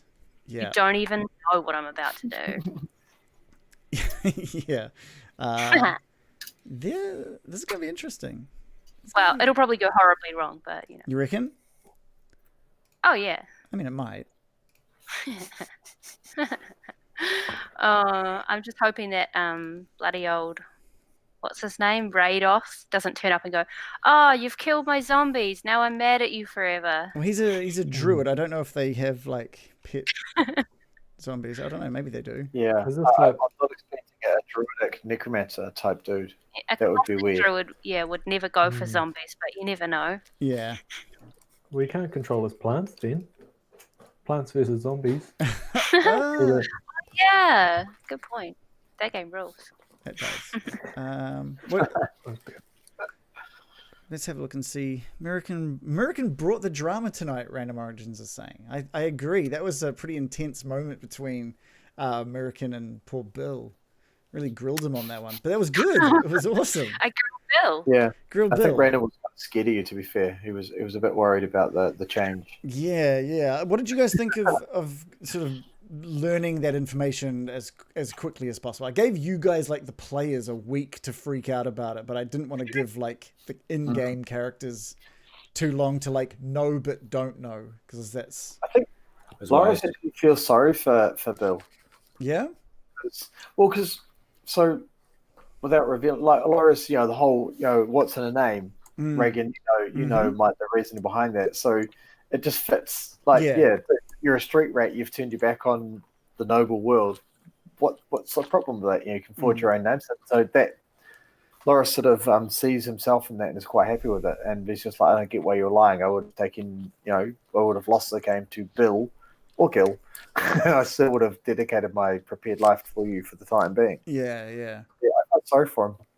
I thought I was going to regret him, but I changed my mind. Yeah, it's pretty interesting. I like that, like, you've found something in Bill's story that reflects Loris, and American's found something in Duran's story that reflects American, which is pretty cool. Which riles each other. Just yeah. I have faith that Bill will redeem himself, but for now, it's going to be a little bit awkward for the party, I imagine. It's cool though. I really like it. I thought it was a pretty good reveal. I don't know. Yeah. I don't know how many campaigns have revealed that kind of stuff. I like it. It was high drama. It was a really good way to end last session and a really cool way to get into this session as well. We had EXO637 follow us, so thank you so much for the follow. If you're currently watching during our break and you have liked what you've seen, please do give us a follow, because it makes us feel really warm inside when we see that number go up. We hit 200 a few weeks back, and it's good. It's good. That's good, but we need to get those. Those are rookie numbers. You got to pump those up. So thanks for that, EXO. That's really good. What were you going to say? Sorry, American? Joe? Oh, what was I going to say? I'm still thinking about Bill. Oh, right. Yeah. It's like my character's backstory, I'm not going to say anything about it, but the fact that it was a deception was very cutting to her. So I sort of had to get quite pissed off at him. But he did a great job. It's interesting. That was the least of Loris's concerns. Deception. Like the whole deception thing. Whatever. But, like, Loris doesn't trust anybody. And now someone that... Yeah, Loris doesn't trust anyone, but it's just a matter of the fact that Gil had to deceive to stay alive. Like, that whole survival thing was just, that overrides everything. A criminal relates to a criminal. That's hey. Yeah. It makes sense. Exactly. He's like, yeah, you got to do what you got to do, man. I'd do the same thing in your situation if I felt I needed to. Yeah. Shh. Oh. You scared him away now.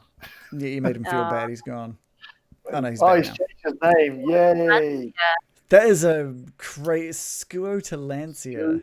So, Scuotolancia, right. That is a good name. You don't realize exactly how many places you write your character's name in until you have to update it. Fucking everywhere. There's like 5 different places. It's crazy.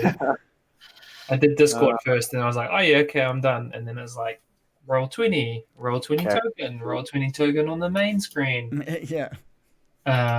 D&D Beyond, appearing. Also, I totally forgot to play the intro animation tonight. There's too many Play things now. to think of. I play it right Oh. now. No, Yeah. I'll play it when we go back, since things are Can- actually getting dicey. With Can I just ask for the party? So, did you guys think that was interesting, or were you guys a bit like, this is just a weird thing? No, it was I liked definitely it. interesting. It was a bit of both. It was weird, yes, but it was interesting. It was weird. It was because it was unexpected. It was completely like, what the hell? Mm. Like completely out of left field. So it's like, I at first so we heard the last week going on, I'm like, what? You set this up? Why? And then I'm still kind of wondering what the fuck, why have you set this up? Because I'm still trying to figure out how it fits in the story. But it was interesting. It was fun. Yeah, like I don't think there is any like grander plan. No, it was just like I just didn't want to like take up a bunch of people's time if it wasn't interesting at least. No, it That's was cool. why I was like, Yeah, and it was purely me just deciding to bring in some of Bill's backstory. You know, it's kind of yeah, I actually really liked how you forced the issue with the backstory, like because yeah, I've been thinking about it, but I hadn't written anything down. And then when you did that, I was like, okay, I need to write down all the stuff I've been thinking and fold it in. yeah. I actually I enjoyed that. That was cool. Yeah, cool. Because I've got plans for, well, not plans, but I've got an idea of how this could fit in different ways and stuff now, which is I'm quite interested in. Yeah, like for me personally as well, I'm just enjoying, like, I think I'm gonna enjoy the party learning more about it. Right. More about the character. Yeah, well, Yeah. I mean, the characters. I think that'll be a fun, like, if you want to do it like a redemption thing of how he now has to sort of regain the trust of everyone around him and get everyone used to like who the real him is, which is kind of fun. Mm. Yeah. Do you go back to level 1 again, Bill? Oh yeah, that must be it. This is No, when I get leveled up to level 4. yeah, Oh, yeah. he reveals himself as a level 3 8 plus bard. 1. Yeah. He's Plus been one. level 4 this whole time. Yeah. God. I genuinely don't know what level Gil is though. Oh, I that's do. interesting. I know what level Gil is. Ah. He's been a bard longer than I have. He seemed like a bit of a dick, but I'd be a bit of a dick too if someone stole my name. Just remember, he was hanging out with just like a bunch of this actors. is not boding well for Reagan. He's just No, what are you continuously two doing? loading. It's kind of bad when the DM is a guest. Okay. You're back. All right. Sorry, streamers. I'm just reconnecting. There we go. I refreshed my appearance and then he came back again. Can you guys see me now? I can see and hear you now. All I right. had to refresh. Oh, okay. All right. All right. How long Reese how long was I and going Steve are now for? showing us guests. What? You're both showing us guests. Oh, Your right. name. Oh, yeah. There you go. I can change that. That's easy enough. There you go. Is that Can You better? I, weren't going can I also for just say, Reagan, thank you for putting trees as enemies, because the puns for trees are so cringy. Yay! Well, maybe this will be how Bill redeems himself. Keep bringing the bad puns. Yeah. How is Merkin going to feel attacking trees? Mm. I'm I don't care. If they start it, just you I'm- gotta fight I'm- the I'm- survival in nature. You can't just be nicey with all of nature all the time. Yeah, I mean, Yeah. like, this. I'm surprised you weren't more upset that Darren dropped the whatever the hell it was, with one shot. Like, Yeah, that was like real. He just that did was- that. I'm so impressed with that. Right? I'm trying not to be impressed with it, but I'm so impressed with it. All right. I saw that, I was like, yeah, that's good. This. Oh, sorry. If the DM said I was familiar with what are they called, twig blights or Twig something? blights. You know. I mean, it's in the name. It's a blight. It's not like something Yeah. that's lovable and Yeah. harmless. It's a blight. So I'm not like going to be like protect the beautiful baby twig blights yeah. and just basically get in everyone's way and get in the way of a fun battle. Yeah. Clearly, I've reached the druid. Right. All right, well, let's get back to it. With Sig having, and because I didn't do the intro before, I'm going to do it now. Because with Sig going into the building, it looks and coming face to face with 4 of these ashen zombies. Things look to be Getting dicey.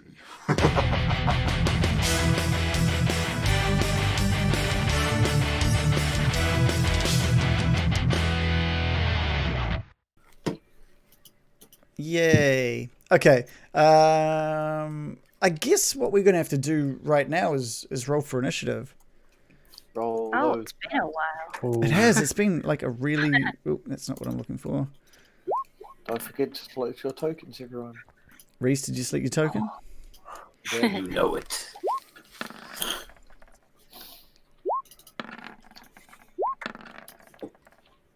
Oh, God. It's kept all the old ones as well. I need to make sure...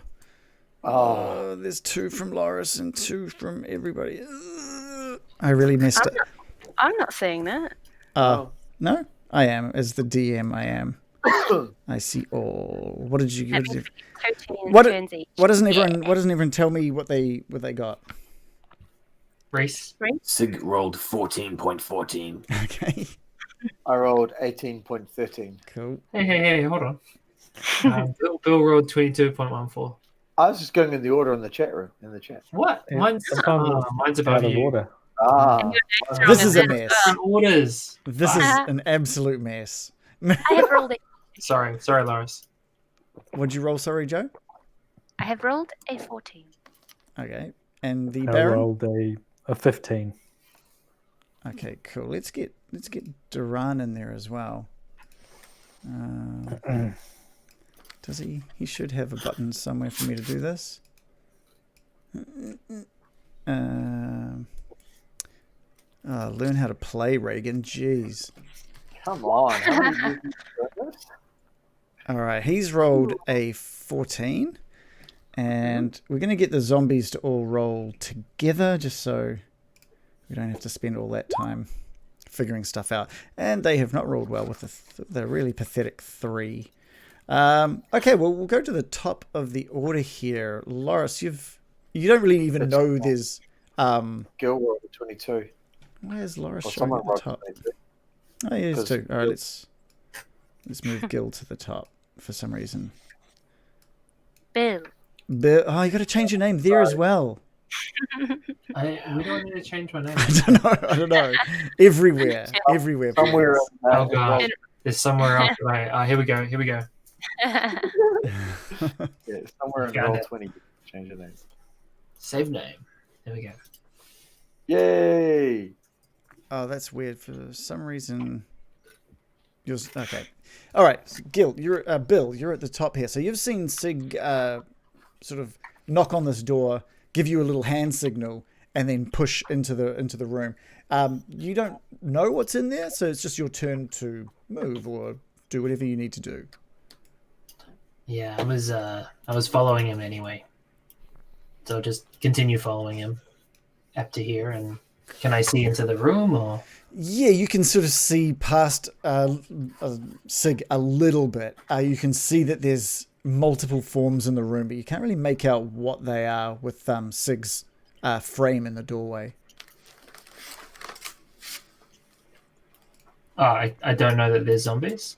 No, you can just for this kind of turn, you can make out that there are multiple forms past Sig. You can't see exactly what they are. Okay, in that case, I'm just gonna hold my action. If that one that's in that form that is in front of me, like if it becomes obvious to me that it's a hostile form, I will cast Vicious Mockery. Does that need? That goes a saving throw, isn't it? Okay, cool. That's fine. All right, Loris, over to you. Yeah, so obviously I have no idea what's going on in the room, but I am kind of following along nicely. I think I'll just park up. Well, I'm just going to park here and sort of give Sig a bit of a... What's going on in there, dude? What do you see? From that position, you can, in the crack between Sig and the wall, you can see a zombie against the far wall. So you can see it's in like 3/4 like cover, but you can sort of see a bit of it. So how far did I move there? Probably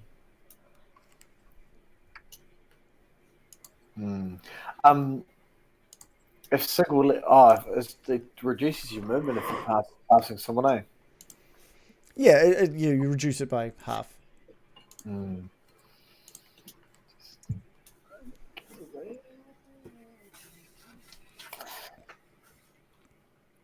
I think I'll wait where I am. I'll wait till Sig to move, and then I'll do something. Okay, all right. The Baron. Okay, so no one's squealed or anything. No one's made like any noises about anything at the moment. You've just seen Sig sort of kick his way into this room. Bill and Loris have just made their way up alongside this thing, but no one's really showing any signs of any danger from what you can see. Okay, I'm going to walk up to the corner of this building then, and keep my eye out. Okay. Can I see any moving, twitching plants or anything? From that position, no. Okay. All you can see are like the vines and the shrubs and the stuff all around you that is overgrowing this place. All right. No one's given me any reason to worry, so I'm just going to stand here. Okay. Mirakin, over to you. You've just had the Baron show up next to you. You've also seen Sig push his way into here, into this building in front of you guys. There doesn't seem to be any urgency. All right. Pretty exciting battle so far. Yeah. I'm just going to walk up next to the door and see if I can peer around. Sig, what's going on in there? Yeah, as you make your way into that position, you've seen like a couple of zombies as you've made your way past. You've seen hints of them, and they look similar to you. They look similar to what you saw with the Duran situation. Sorry, not Duran, the Heyman situation. Zombies! Why are you not yelling? There's freaking zombies in there! Yeah, it's a little weird. I'm going to say American finds it a bit strange that no one has really mentioned them. Oh God! We're so used to them now. How many? They're going to kill us all. Why are you so calm? Shambling dead. Does it trigger my action if I know that they're a zombie? Yeah, but you can't really. You can't see.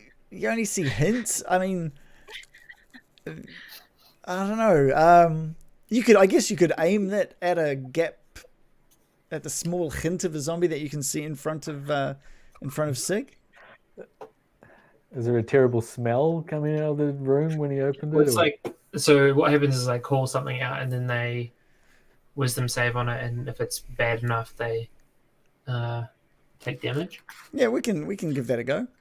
So I think if I know that they're zombies, you've seen the essence of my read action was like, is this thing a danger? Yeah. Obviously, a zombie is a danger. Yeah. Okay.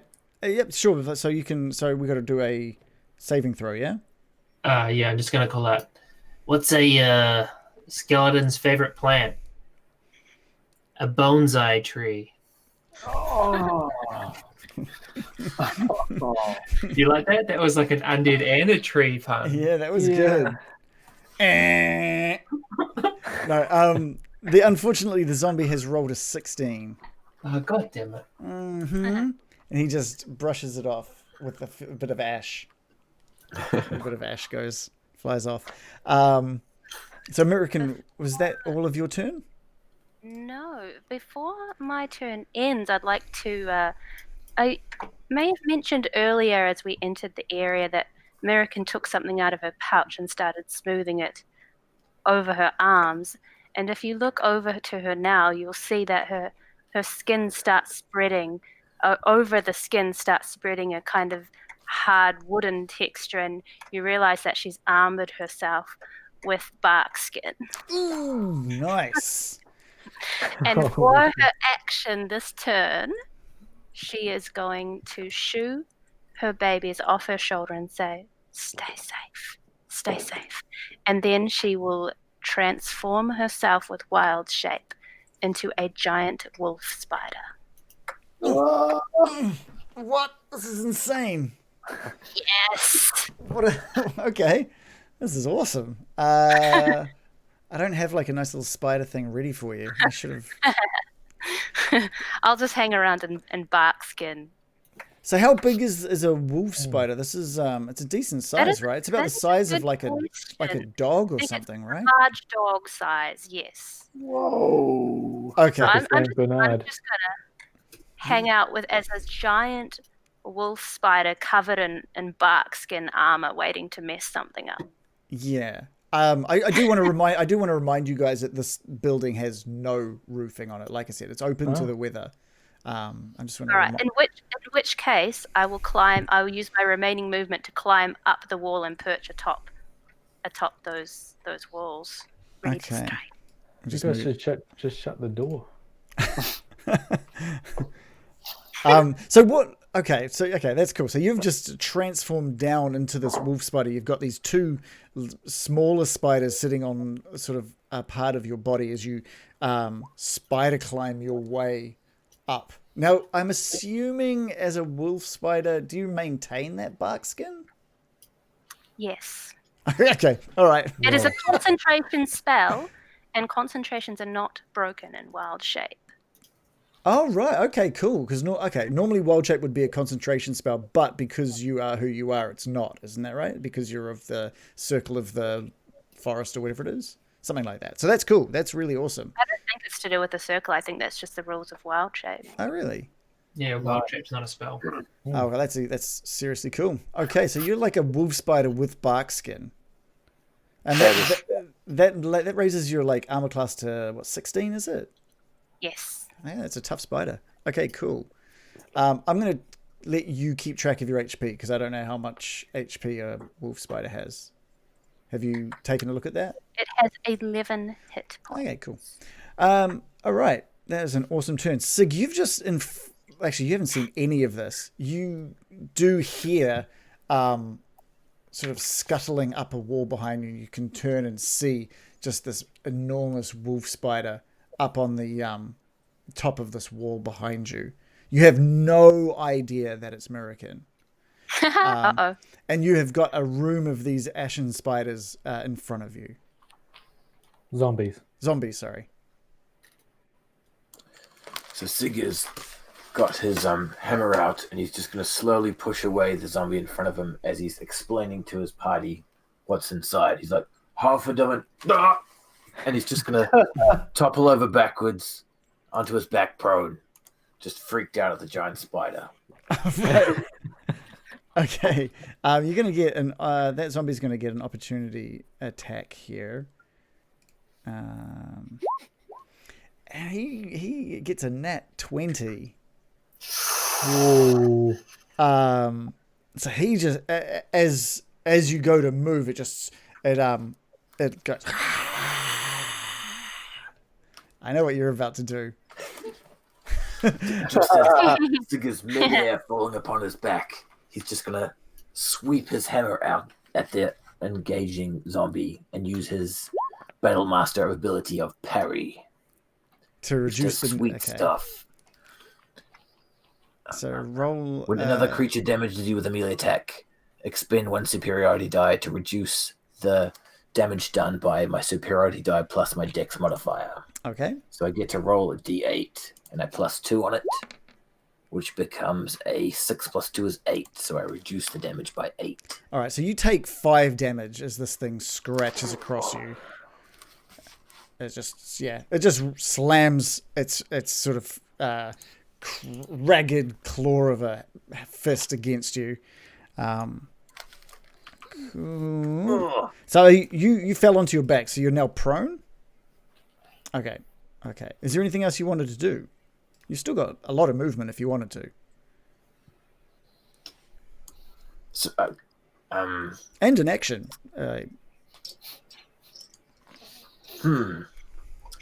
Sig will spend 3 seconds scrambling back up onto his sitting position on the ground, and he's just going to wail incoherently and pointing at the spider and the zombies.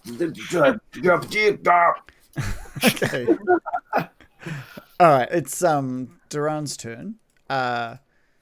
What's Duran going to get up to? He's heard you guys call for help, and he was kind of just hanging back. How much movement's he going to get? All right, he runs down to sort of examine this twig blight that he took out, and just spends his turn removing the arrow from the twig blight's head. So that's how he's going to spend his turn. It is the zombies' turn, or I should say their turns. And they're just all going to start like heading towards Sig. They all just move forward and sort of shamble towards Sig, and it looks like only one of them is going to get an attack on Sig. And because even he had advantage. Oh no, he's standing up, so it's not advantage. He misses. He rolls a 6 and just sort of like flails out and manages just to catch the shield that Sig's holding.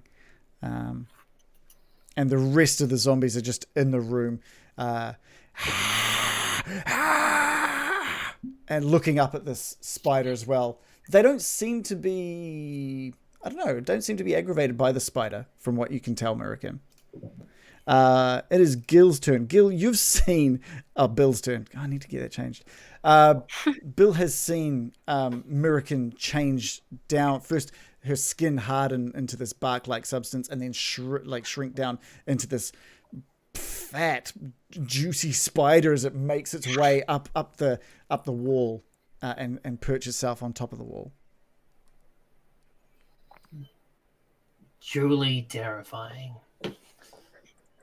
I'm just gonna call out to that one again. So you didn't like that one, huh? How about a spine tree? Do I even have to roll for that one? No, okay. They rolled a 15. Oh my gosh. These zombies are the wisest zombies in the fucking world. Oh, actually, sorry, I didn't. Let's have a look. It was wisdom, wasn't it? Sorry, it was a 13. Sorry.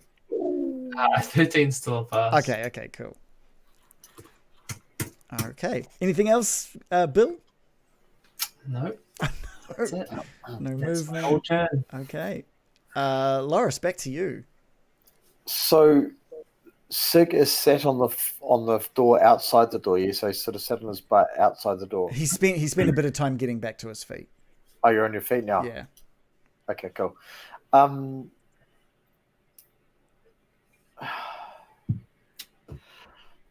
So I can see one zombie kind of in front of him. I'm just trying to like... You can see now that there's like... It looks to you like a room full of zombies. Yeah, so I can literally... All I can see is zombies in front of Sig. And you've seen Mirakin change shape and climb up this wall as well. That's a bit freaky, but... Spider. Yeah. Okay, cool, yeah. I knew she was strange, but spider. Okay.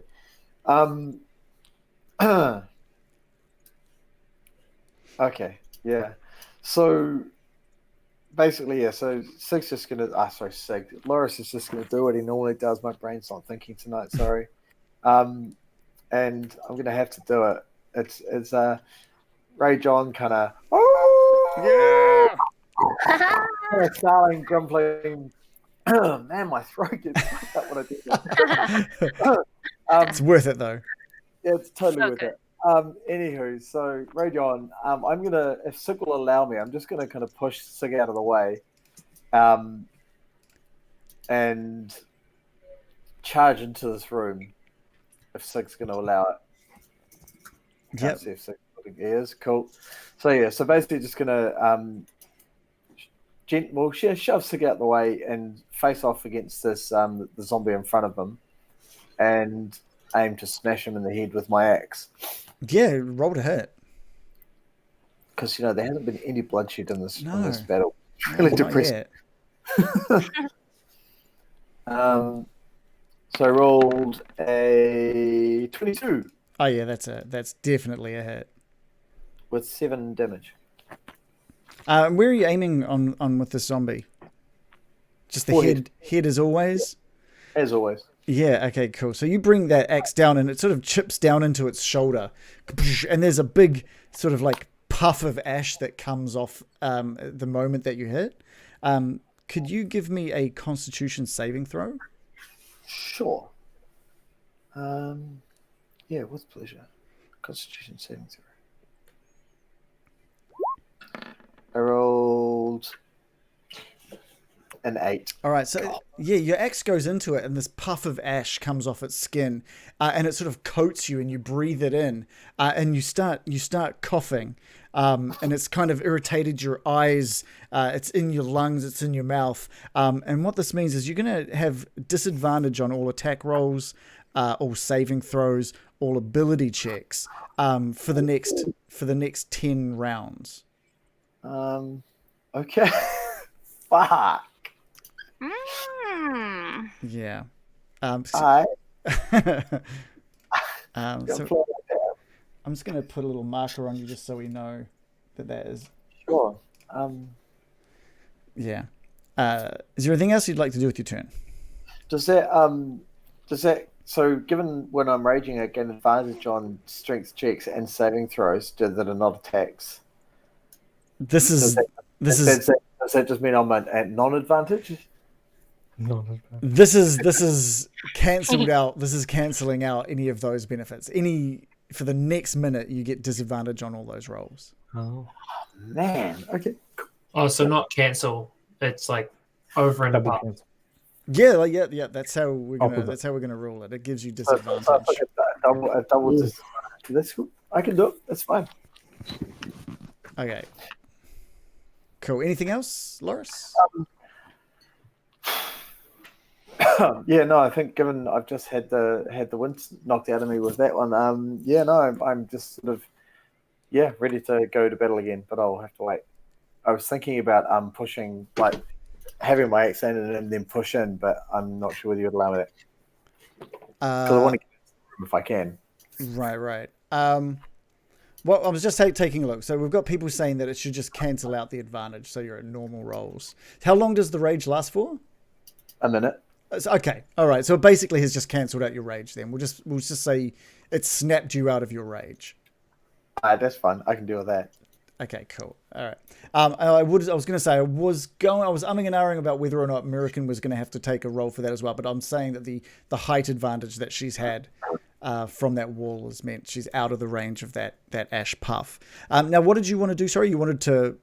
So I wanted to push, and if you'd allow it, so the attack, and then I wanted to kind of push the zombie back into the room. So obviously there's a space for the others to come in behind me. Yeah, no, I'm not gonna. That's kind of like a strength check. That's another action, so I won't be able to do that. Yeah. That's cool. Okay, cool. Let's move over to Baron. Okay. A lot's happened since my previous turn, where I didn't know there were zombies. Yeah, you've heard American yell out for zombies. Zombies. Change into a spider form and scuttle up the wall. You've seen Sig fall backwards out of this this building and an arm kind of come out at him as he did so. You've seen Loris go in, and then just a big poof, like an ash cloud kind of appear in that sort of door frame. That's kind of what's gone down. And Duran has pulled out his arrow. Yeah, he's just kind of like fiddling around with that blight. Wolf call. I was going to say he's hungry like the wolf. Duran. But that's freaked me out. So I'm going to use my glass staff. Oh. People call me glass staff. And I'm going to use mage armor. Okay, nice. I'm actually going to... I saw that big puff. Jesus Christ. Usually you're the one supplying the big puffs. Where's the smoke machine at? Make light in that room. Well, these are windows, right? No, those are windows. I didn't think of them as windows, but yes, I guess they are. What's that? Sorry. Could I have seen through there? You could look. You could go up to it and look through it if you'd like. Okay, I'm gonna run up to the window and look through the window. What you see in this room here is a couple of zombies just sort of like lying prone on the ground. They don't seem to be doing much, if anything, really. They haven't. Zombie. Yeah, they're just sort of lying prone on the ground in there. I'm just going to yell out to them to shut the door. And that's the end of my turn. He's just going to yell, "Shut the door." Okay. Shut the door. All right. The moment you start yelling that out, you see these zombies in this room stir. Okay. Yeah. The doors. They don't mind everything else. But... Well, there hasn't been much in the way of other than some zombies growling. There hasn't been too much noise going on. This is like right next to them. Zombies! That was way over here. Okay, fine. The window has like a little gap next to it, and your voice managed to get in there, and then they heard it. American, what are you wanting to do from atop this wall? Right. So she sees the cloud of ash erupt and reacts with a and realizes that probably biting one of those zombies is not a great idea for her health.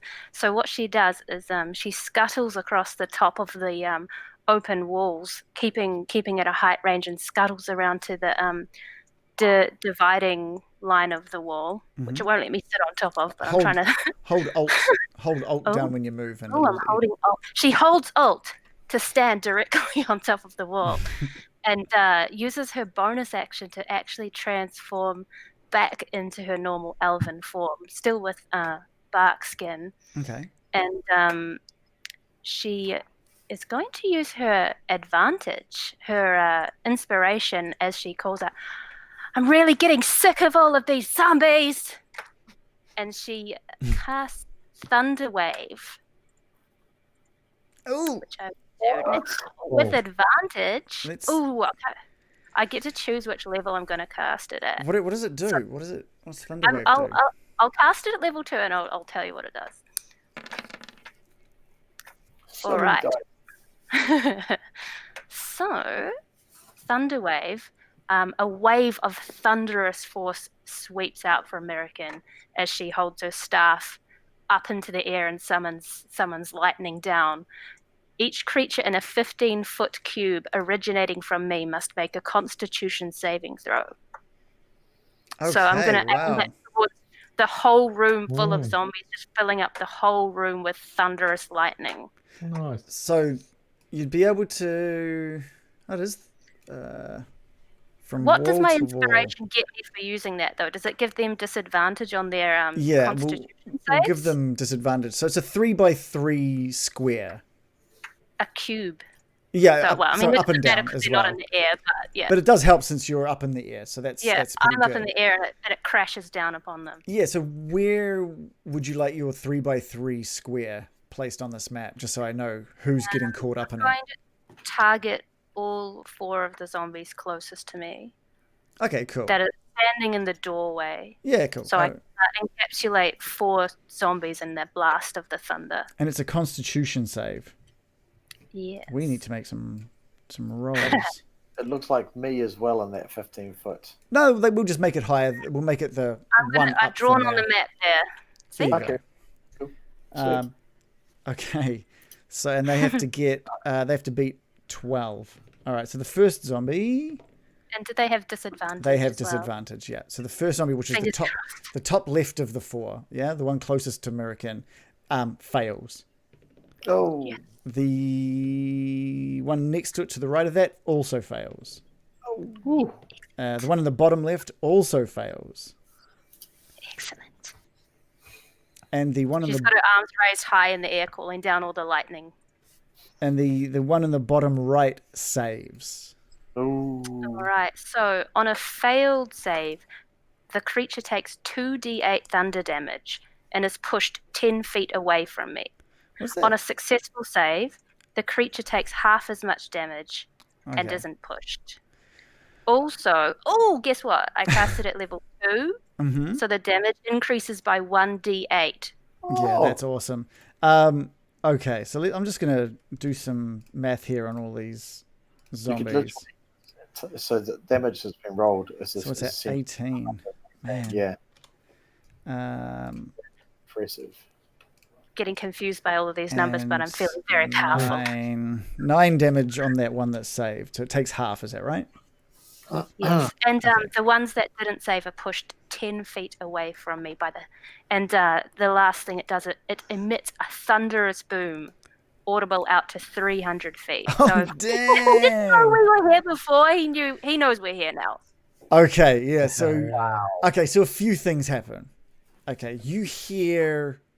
Well, first of all, this lightning just like everyone around you just sees this massive lightning bolt come straight down through this roofless building into the ground. One zombie just electrifies and fries and hits the dirt. And two of them just get pushed back into, one of them hits the wall and one sort of hits into that one. And one of them manages to withstand it, still taking some damage, but is still standing near the doorway of this thing. The next thing you hear is just this deafening thunder shock of a boom, this thunder strike just through the air. And American, can I get a perception roll from you? Actually, I'll get a perception roll from everybody. Oh. Perception. I like to think she's just standing up there with her staff in the air, laughing. I rolled a 3. I've rolled a 17. I can see it all from up here. What did you roll, Baron? I thought it said I rolled a 13, but it tells me I rolled a 1. Okay, yeah, you didn't roll a 13. All right, a 3. So Sig and Mirakin, when the thunder stops, you don't seem to be affected by the volume of this thunder, but you swear that you can hear like the scream of a wyvern or a dragon echoing after this thunder shock. Bill and Loris, you don't hear that. You kind of just sort of have focused on the boom. You weren't really listening out for anything else. You just heard the boom and nothing else. Baron, you're sitting there going ma ma ma ma. You can't really hear anything. It's been so loud for you, like a ringing. Yeah, you've just got like a ringing, and you can't really hear much. There goes my chamber music listening tickets that I bought. And you're gonna be deafened for the next 5 turns. Oh, okay. dang. Make it 3 turns. We'll go light on you. The next 3 turns you'll be deafened. Okay. That was intense. Yeah, that was good. That was a great move. Just wow. I'm just gonna get rid of that. Anything else, American? Just a quick question: did my using my advantage save actually help? Yes, it did. Yes. Yes, it did. All right, I'm stoked. Okay, cool. Sig, back to you. That's my move. You've just experienced a lot. You've just seen and experienced a lot. You saw the spider that was freaking you out sort of scuttle along, and then as it sort of disappeared out of view, you saw Mirakin stand up, sort of form out of it. And then pull out her staff and just raise down this massive lightning bolt into the room, only 5 feet in front of you. Just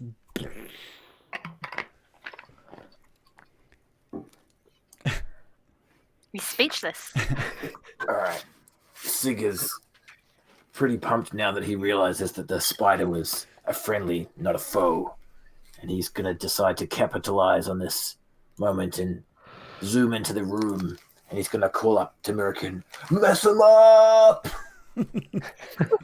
Yeah! And use his bonus action to cast Rally, which grants Mirakin temporary hit points equal to his superiority die at -1. oh wow. So a d8 -1 is a 5 bonus temporary hit points for Mirakin. Fantastic. Okay. And then Sig is just going to be so energized by this messing up of his foes, he's going to use his inspiration for a leftwards hook upon the back of the head of the zombie in front of him. Yeah, great. Give us a roll to hit.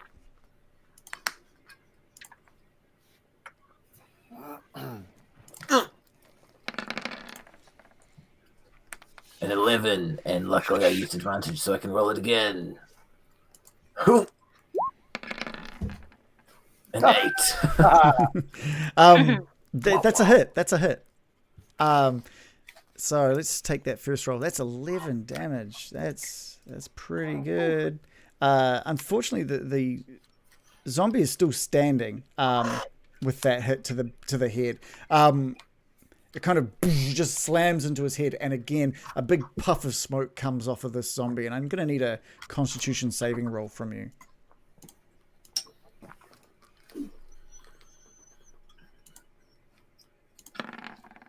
Sig rolls a paltry 10. That is with a +5 even. That was with a 5? Yeah. Okay, that's enough. So you notice the smoke coming out, and you quickly hand over your mouth and nose, and the ash kind of lands on your hand and a little bit on your armor. You take your hand away, and everything seems to be. You're feeling okay. You're feeling fine. Anything else you'd like to do with your turn, Sig? Nope. Okay. It is Duran's turn. And you see, actually, are you guys even looking at him? No. So I'm just going to do some stuff and see what he's up to. I can see him.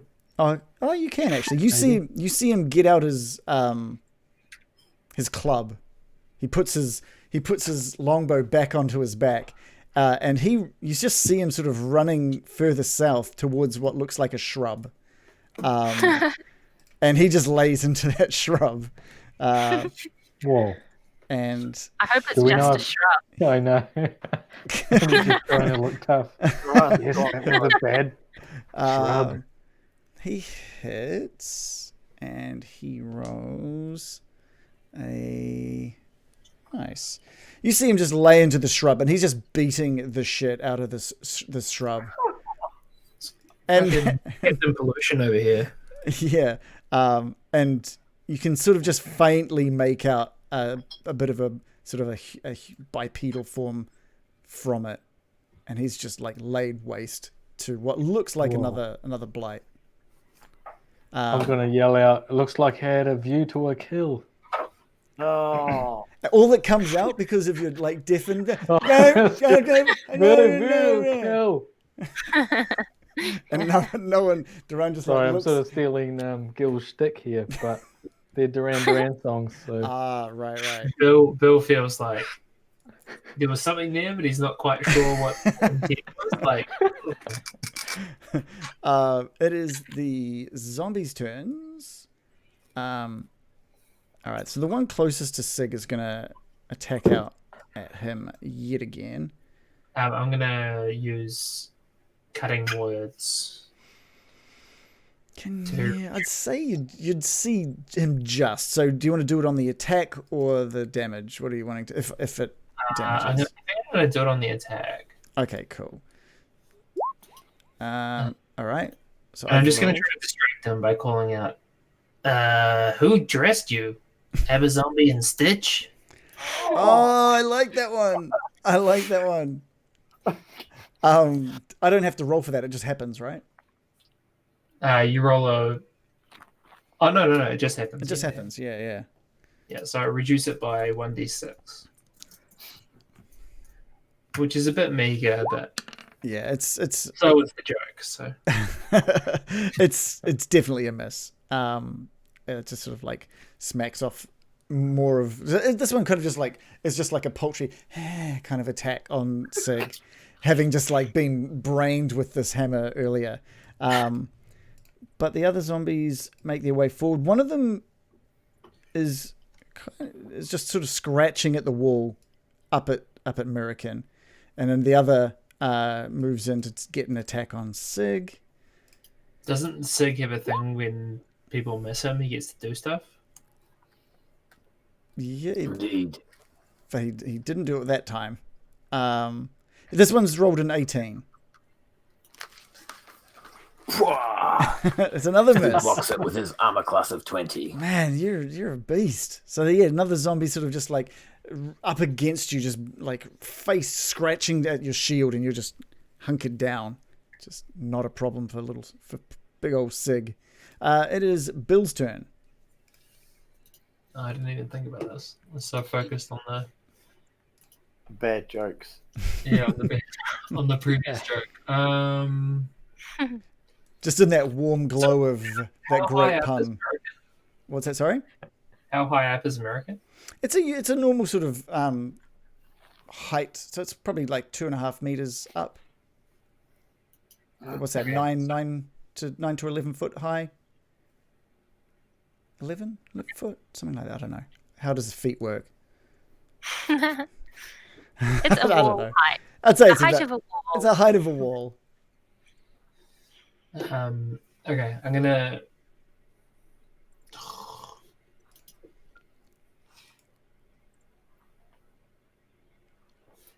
I'm just gonna step over here, having seen like the ash clouds and seeing them just be incredibly uncomfortable for all concerned. I'm just gonna step away a bit, and I'm gonna ready an action to. Actually, I'm just gonna dodge where I am. Okay. So readying a I dodge. just don't, I just don't have a good kind of shot right now. Okay. Loris, back to you. Yeah, can you remove that thing off my character? Oh yeah, sure thing. Just for now. Because I'm going to give it another howl. Because I've got 3 of these to crack it, Okay, nice.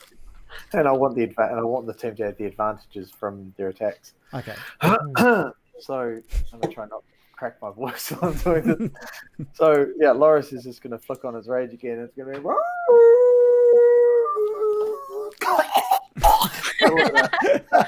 Love it. Little bit of That was a good howl. That was little bit good. of air stuck in the throat. Worth it. That was very worth it. And I'm assuming Sig's going to let me pass from where he is. Mm-hmm. Cool. So I'm just going to step past Sig and sort of place myself in my favorite spot, which is literally is in the middle of the bit, in between everybody. And I'm going to attack this guy here with my axe. But before I do, I'm sort of just going to go and hold my breath and then take swing. All right, give us a. You're doing it on the one right in front of you. Yeah, the guy in the middle. This guy here. Now I don't know. Do you guys see like a zombie there and a zombie there? Yeah. Yeah. They shouldn't be there, and I don't know why they are. Like they're not Oh, on my. okay. Oh, so there's only 3 in there. There's only 3 left in there. I'm just looking at my DM screen. They're not there at all, but they're there on the player screen. So I thought there was. All right. so that's really That strange. changes everything. Yeah. Kind of, yeah. That's weird. Sorry about that. I wish I could fix that, but I don't know why they are or aren't there. Yeah, that's good. Whoever's doing that, keep that up. Fixed it. All right, so give us a roll to hit for this zombie.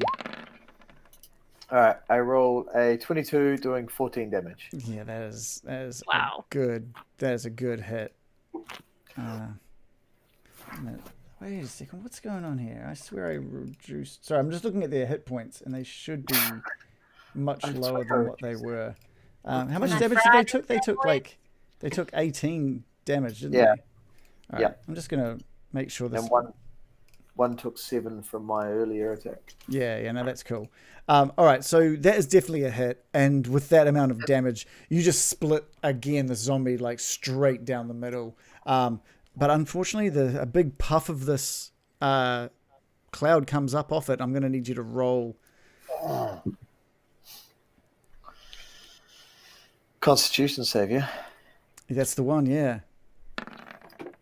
Oh, Fuck. A 7.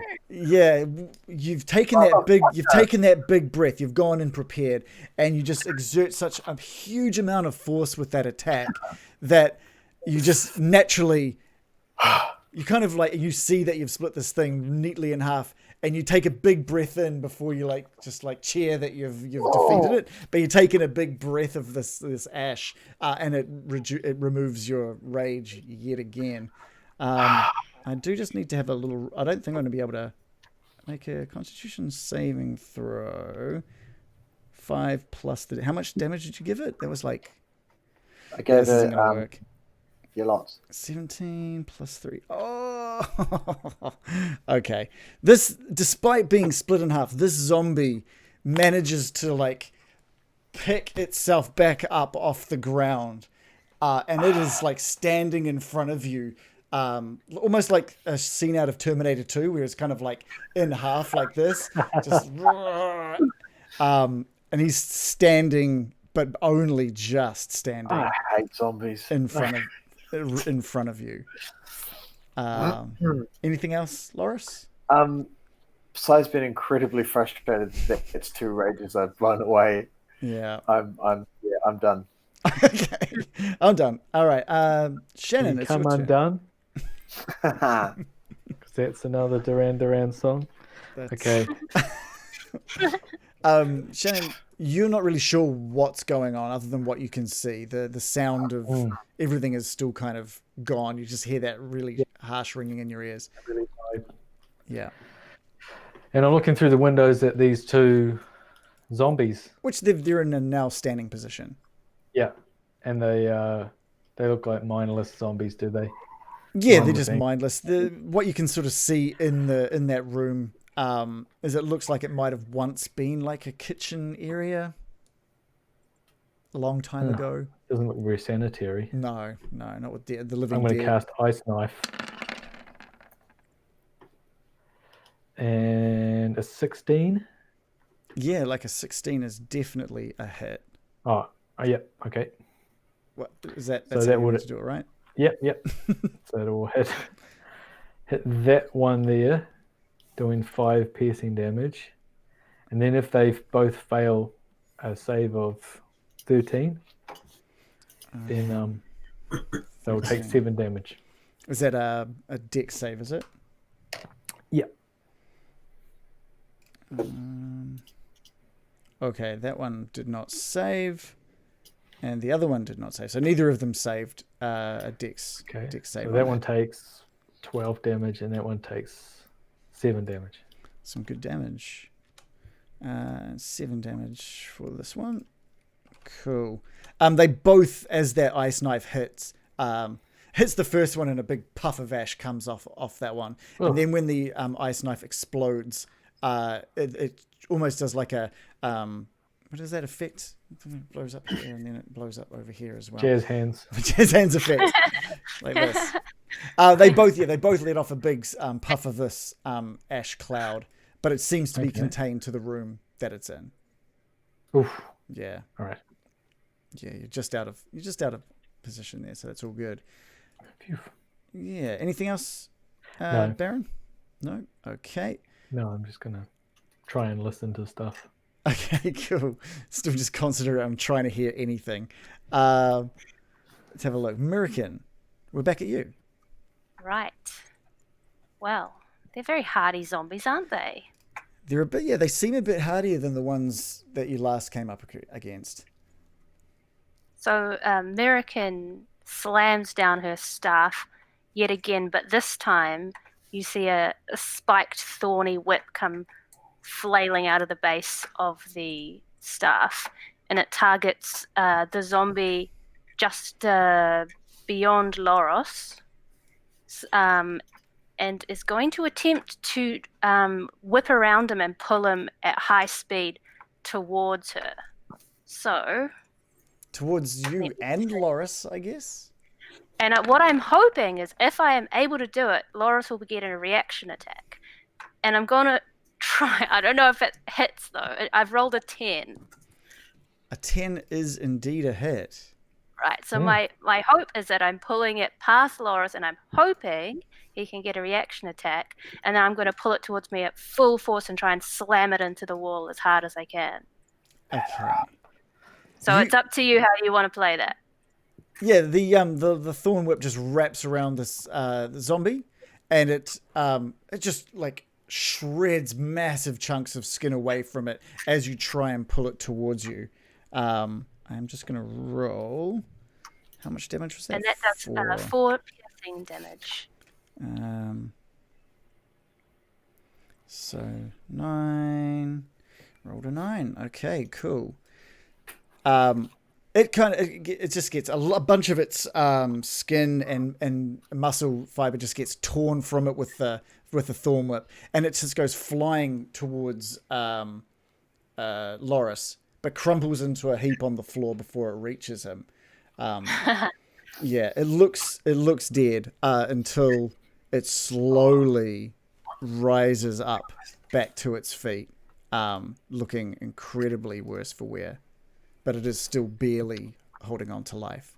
Now, does he get an attack of opportunity or not? I was unclear on that. Because you're pulling it towards Loris. You only get an attack of opportunity if something is leaving your space. Oh, okay. Yeah.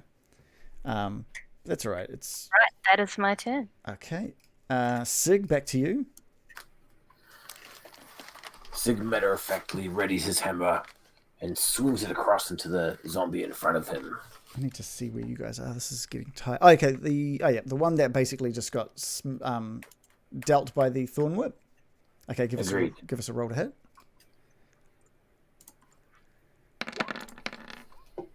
A 14. Yeah, that is more than enough. So what are you doing to this zombie? Do you want to detail it? Bringing the hammer down into the base of his neck. Okay, great. And you just knock the head clean across the room. It just like the body drops to the ground, the head flies over the head of the zombie next to it and just kind of hits the opposing wall. So that zombie is very much dead from that. Anything else? Nope. Okay, cool.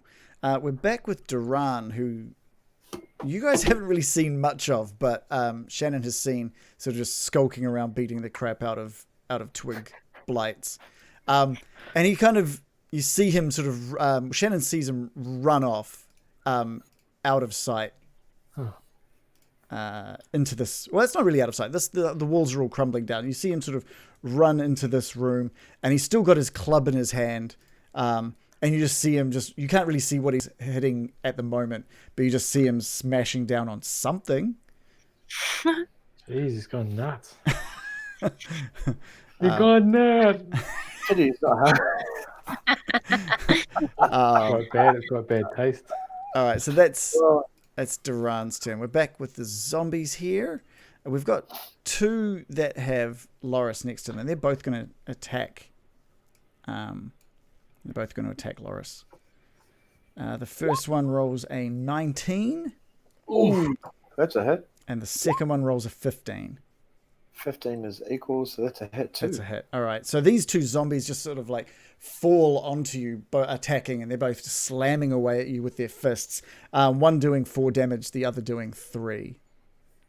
Barely a scratch. Yeah, it's not too bad. The other two zombies, one of them's walking over to the window and reaching out to try and grab the Baron. The other one is kind of just partying up next to him. Can you give me either a strength save or a dex save, whichever you choose? I think I'll go for dex. Okay. Where is it? Saving through. Yeah, strength is -1 and dex is 2. All right, nice. So 13. Okay, so this zombie through the window reaches out and he just manages to grab a hold of your wizard robes and just kind of pulls you up against the wall. That's how he's spent its turn. Jesus. Who? No, it's not Jesus' turn. All right, Gil, we're back with you. Seeing American just whip the shit out of one of those zombies before. I think he just calls out and just says, "Watch your whip, whip, watch your nature, watch your whip, whip, watch your nature," and inspires American. I quit. That was amazing. I feel so good. So that's that bardic inspiration. Yeah, that is. Yeah, nice. Okay, great. Anything else you'd like to do, Bill? Yeah, that's my bonus action. Okay, cool. So I'm going to just make it slightly more terrible.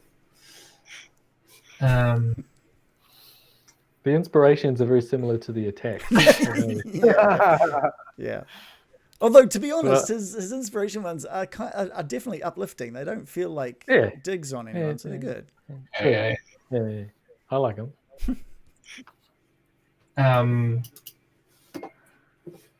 I feel like I should wait to do this, but I think I'm just going to do it. Do it. Out of these two zombies, the two in this room, Mm-hmm. which one of them looks like the most Sexy. Sexiest. the most alive, The most like undead. the least fucked?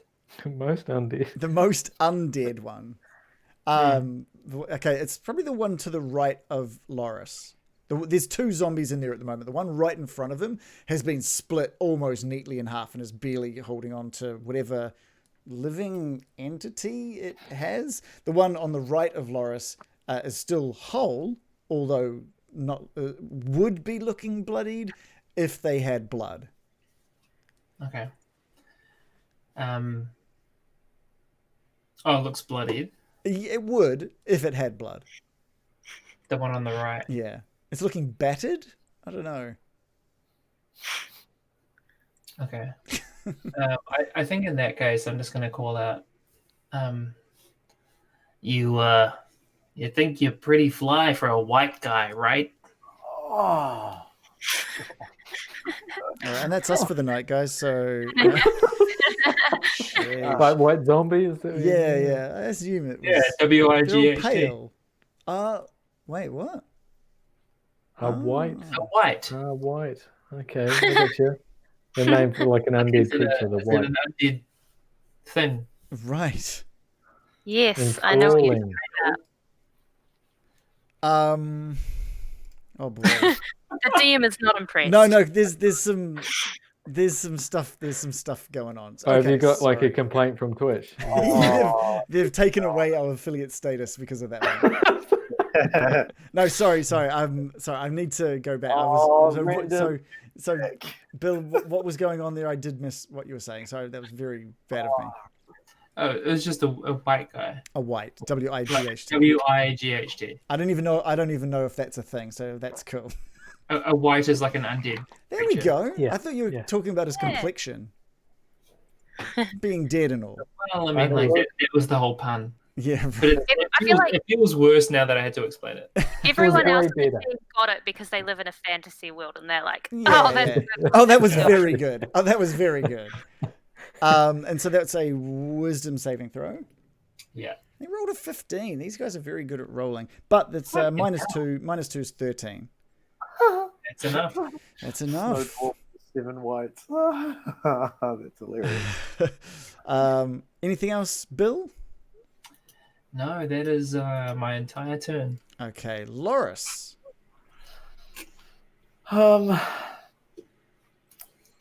Dear. So this guy here is looking like split in two, yeah? Is the directly Yeah. in front of me, to my left, essentially? Yeah, if you've got one on your left, one on your right, the one on your left has been split quite. Okay. So seeing I've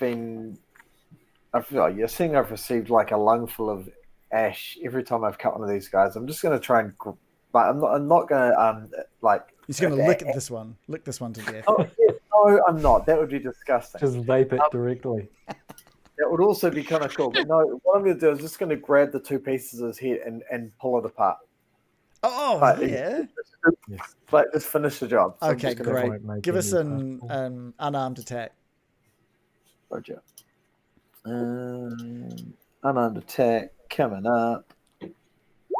I rolled a 12. A 12 is enough. So you just grab each of the sort of top halves of his head area. Like grab onto the hair on each side of this thing and you just like pull it down like you're doing inverse like exercise, like you're grabbing his, doing his chest stretches. And you just tear this thing beautifully in half and just drop this down with a roar. And so that zombie is gone. Absolutely gone. Right. Nice. Third time lucky, but I learned. Anything else, Loris? I think no. Oh, actually, I will step on his body. So from there, I'm just going to step on his body, and you know how like cats and dogs kind of just kick the dust around after they've sort of defecated somewhere. That's what I'm going to do. I'm just going to kick the dust around and spread it around. Are you trying to get disadvantage again? No, thankfully, once they sort of let off their first puff of ash, there's not much left on them to do any further damage. So yeah, no, that's cool. You sort of just stomp the rest of this down into the dirt. Yeah. I'm just. Once they blow their load there. Yeah. Oh. That's all. They need a few minutes. Got to recoup. So it's the Baron's turn, and the Baron is currently being held up against the the window. What's left of this window? It's got the one of the undead is holding his wizard rope and holding him tight against the wall. He can't really hear much of what's going on around him, and he just sort of is looking around, looking for someone to help him, and he just sees over his left shoulder a hobgoblin. Oh no! But that has snuck up behind him thanks to his lack of hearing. Darn it. So I didn't get to hear those jokes. No. But we're also going to call that there. No. Yeah. Am I grappled? That's us. That's us for the night with Billy Goblin or Billy Hobgoblin staring menacingly at you while you were pinned to the wall. Oh, there he is. He's right behind me. Yeah, he snuck up. You couldn't hear him approaching. Even when I looked at the map, I couldn't see him. You owe that to Random. Yeah, you can thank Random Origins for that one. That's that beautifully. Thank you. I thought that was a good time for Billy Goblin. I was thinking of how else I was going to end this, and I had something planned, but I think this was a better ending for you guys. Baron's in big trouble. Yeah, because none of us actually know what's going on. None of you can see Shannon at all. I can see the zombies in that direction, I suppose, from the top of the wall. You haven't been looking in that direction. What they're doing. Yeah, you haven't been looking in that direction, but as soon as if you do look in that direction, you'll see some interesting stuff. You'll definitely see just some interesting washing the window and then we'll just take it all back to the landing page. So what do everyone think? How do you think of your little experience with Thunder Tree? Yeah. Not bad. Perfect time for the thunder wave. Oh, dude, the thunder wave is so good. Thunder coming from a tree. I mean, it's almost poetic. That's true. You got the bark skin and everything. Bark skin. Oh yeah. The bark skin is awesome. Yeah, that looks super cool. So good. I just want to say a big thank you for Radacious, I think that must be how it's pronounced, for giving us a follow. Thank you so much. Every follow strengthens us. The same with X Suicuna, which is I guess a Pokemon. I assume is a Pokemon. Is it also something else? Suicuna, I don't know. But thank you so much for the follow. It's seriously awesome. Random Origins, thank you so much, and Jackalope for the support with the cheering and getting Billy Hobgoblin appearing yet again. It's been a couple of sessions, so it's kind of felt like appropriate. Baron, things are getting so dicey for Baron. Things are getting pretty dicey for the Baron. He does have mage armor, doesn't he? He had the prescience. How long does that last? 8 hours. Dang. That's okay. That's awesome. That's really good. Freaking Barks can last like an hour at most, I think. Yeah. To be fair, he does have like a powerful necromancer's like quarterstaff. Yeah. They're not bad. Not even a quarterstaff, like a full staff. Yeah, that's awesome. Oh, by the way, if it wasn't for Random Origins giving you guys inspiration at the start of this session, I would have given you all inspiration for that fantastic roleplay at the start of the episode as well. Just seeing how you guys were all dealing with Bill's reveal was fantastic. Even like Dave, some of that stuff from Loris was just fantastic. I loved it. I really enjoyed it. Bill? What do you reckon is going to happen with old Gil? What did you get from that? Well, what I will say is don't go back and look at the VODs and look at my eyes or anything. Okay. It wasn't misty during any of that. I could hear it in the voice. Yeah, I was genuinely like, this was upsetting. Yeah, I could hear That's that. the It was role play right it there. was. Like in like a fun way. Yeah, Yeah, that is fun. Yeah, I love crying. It's great. No, that was awesome though to hear him like defend his actions was and really- everything. There was Yeah, he bit did of a good job of actually. I was thinking, well, why am I giving him any shit? Yeah, I was Then I super, thought, worried about like him just coming across as this like the whole party kind of being like, no, this is bullshit. Like you've just lied to us the whole time. which So, would have been valid. Which totally would have been valid. yeah, I think that was pretty valid too.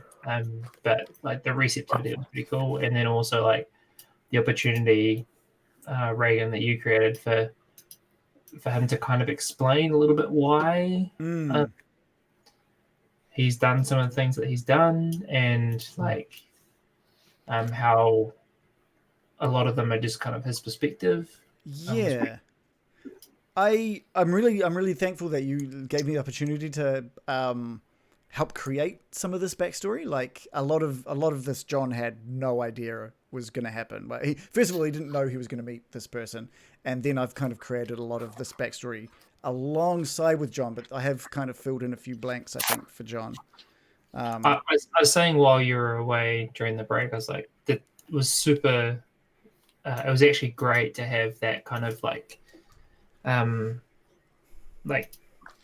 don't know what you call it, but like up the ante on where the backstory needs to be.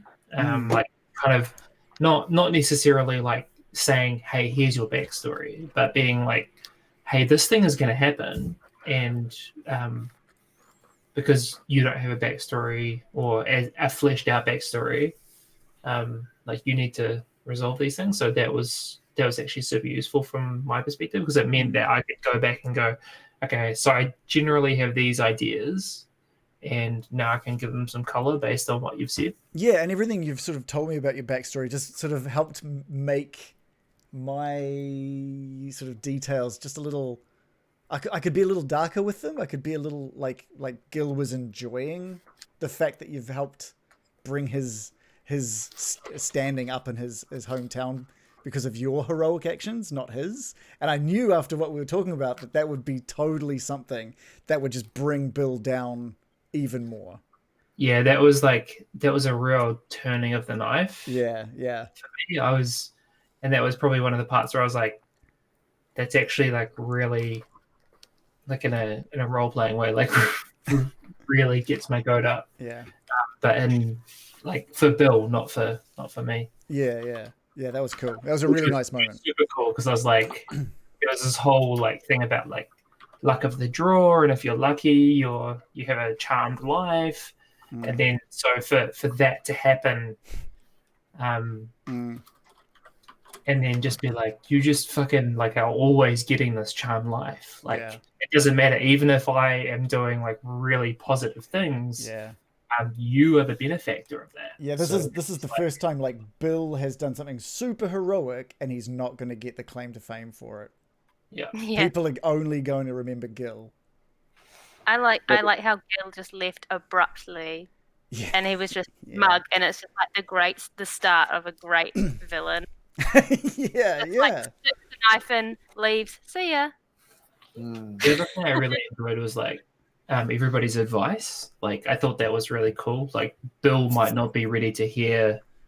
They've like very wise counsel from Sig and from Baron, from Loris and from American, but like he might not be ready to hear that, but those words will like resonate and he'll continue to think about them. So it's like, why are you like beating out this fiend, you know? Like why don't you just strike out on your own? Like why is this a necessary thing for you? And I think like from his worldview, he's come from very meager means, and so it's just kind of logical to him, but not necessarily to everybody else. So yeah, it was super fun and super interesting. So thank you, everybody. Yeah, that was really cool. Really cool. American, you've had a little bit of extra growth with your spiders, and you've even decided to become a spider now.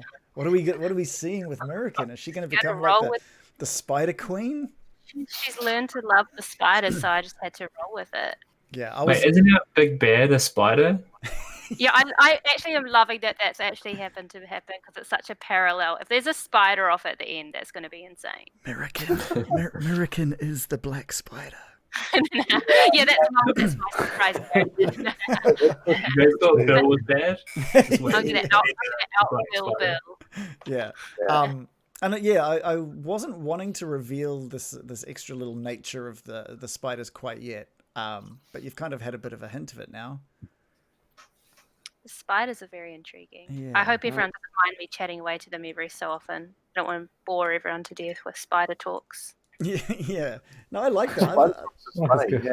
Everyone's Spider got, talks But is I do want to make sure I can use them in battle, and I feel like you can't just throw a baby into battle. So they need to You grow can. before they can actually.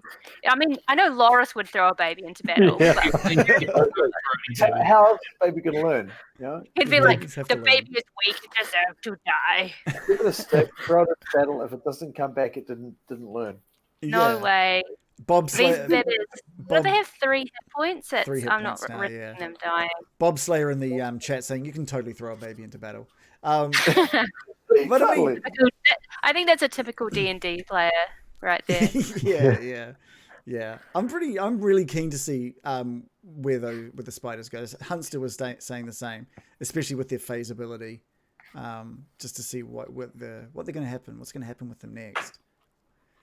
Yeah, I was ready to tear up as a spider and bite everything, but then I was like, Yeah, okay, that'll just actually kill me. I felt like that was kind of harsh. Like as soon as like you turned back into American, I was like, she was totally gonna get in there and bite them all until she realized it was just gonna like damage her with the ash.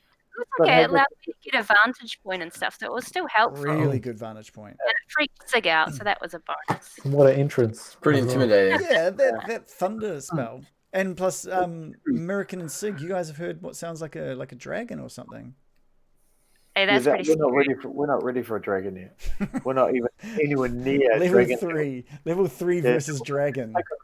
Yeah. So we get leveled up to 5 now, right? So the whole thing with the Lost Mine of Phandelver is that you're meant to finish the campaign like hitting level 5. But I've added heaps. I've added quite a few things. So I'm kind of umming and ahhing about what we're gonna do next. So what I will say is it's not gonna be next week. It's not gonna be next week. But have a think about what you want. It's gonna be now. No, no, it's just have a think about.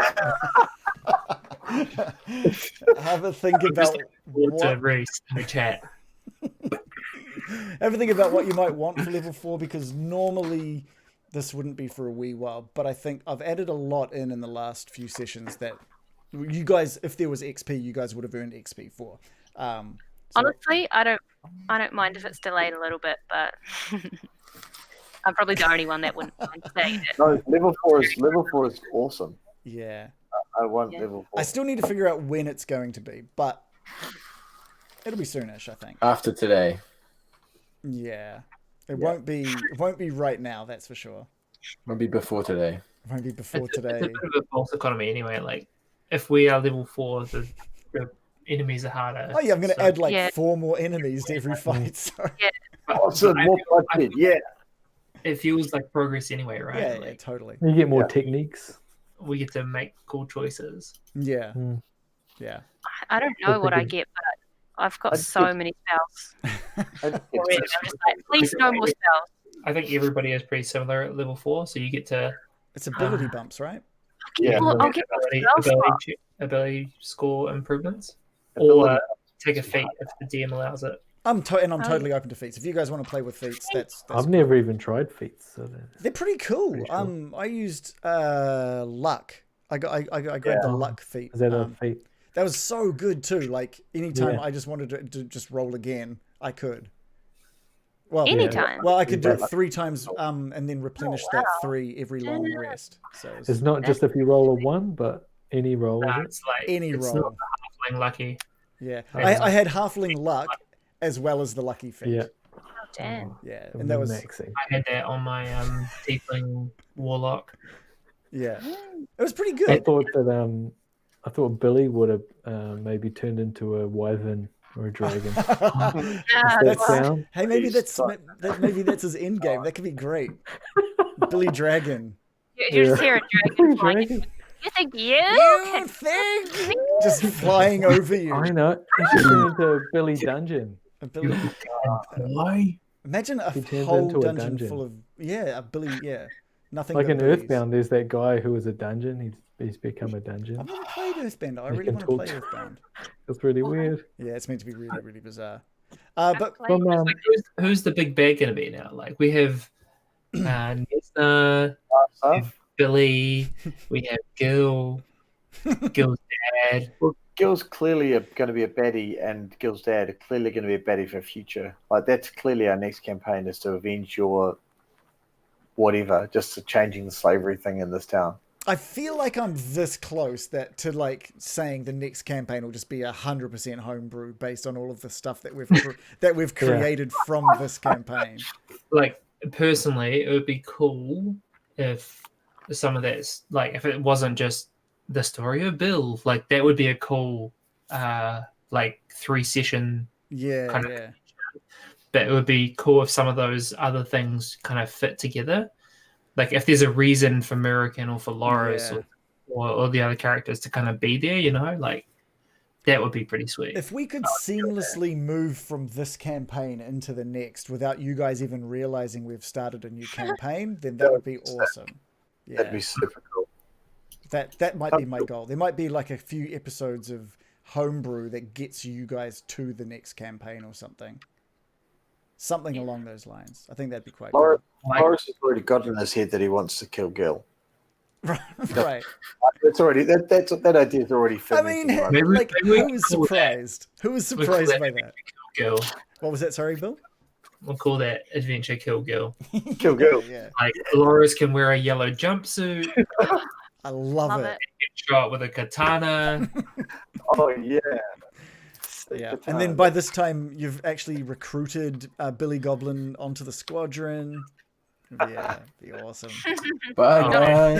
Sigur's gonna have such Alright. big problems with that. Yeah, later, Sig. But that's probably a good time to say goodbye and wrap everything up. If you guys have liked what you've seen tonight, and I know a lot of you have, you've been talking about how cool you thought it would be to sit here and watch us for hours every week.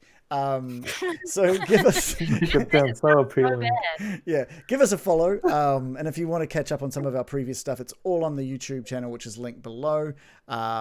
We've got a lot of people that come, well, a lot of the same faces every week. Random Origins, Jackalope, Sharpie Edges, Hunster. We've got a lot of the same people every week that come in and watch. So join in, be one of those people as well, because we'd love to have you. Subscribe if you really want to support us. Subscribe or Dave, you got the t-shirt as well. Oh yeah. Buy the Another shirt. Buy the Getting Dicey shirt as well, which is Oh, sure. which It's is awesome. for sale Yeah. underneath the underneath the stream. I really do, and I say this every week, I really do want to get another design up, and I promise there will be at some point. Bob Slayer, thank you for following us. There's a Discord link below as well if you want to come talk to us about what we're playing or what you're playing if you're playing D&D, because we're really interested in pretty much what everyone's doing with D&D. Or just come chat about anything really. And anything else, we're on Twitter. We've got highlights and recaps and everything. But yeah, come say hi. Thank you so much for watching. We'll be back next week, same time. Bye. Where's my- Bye.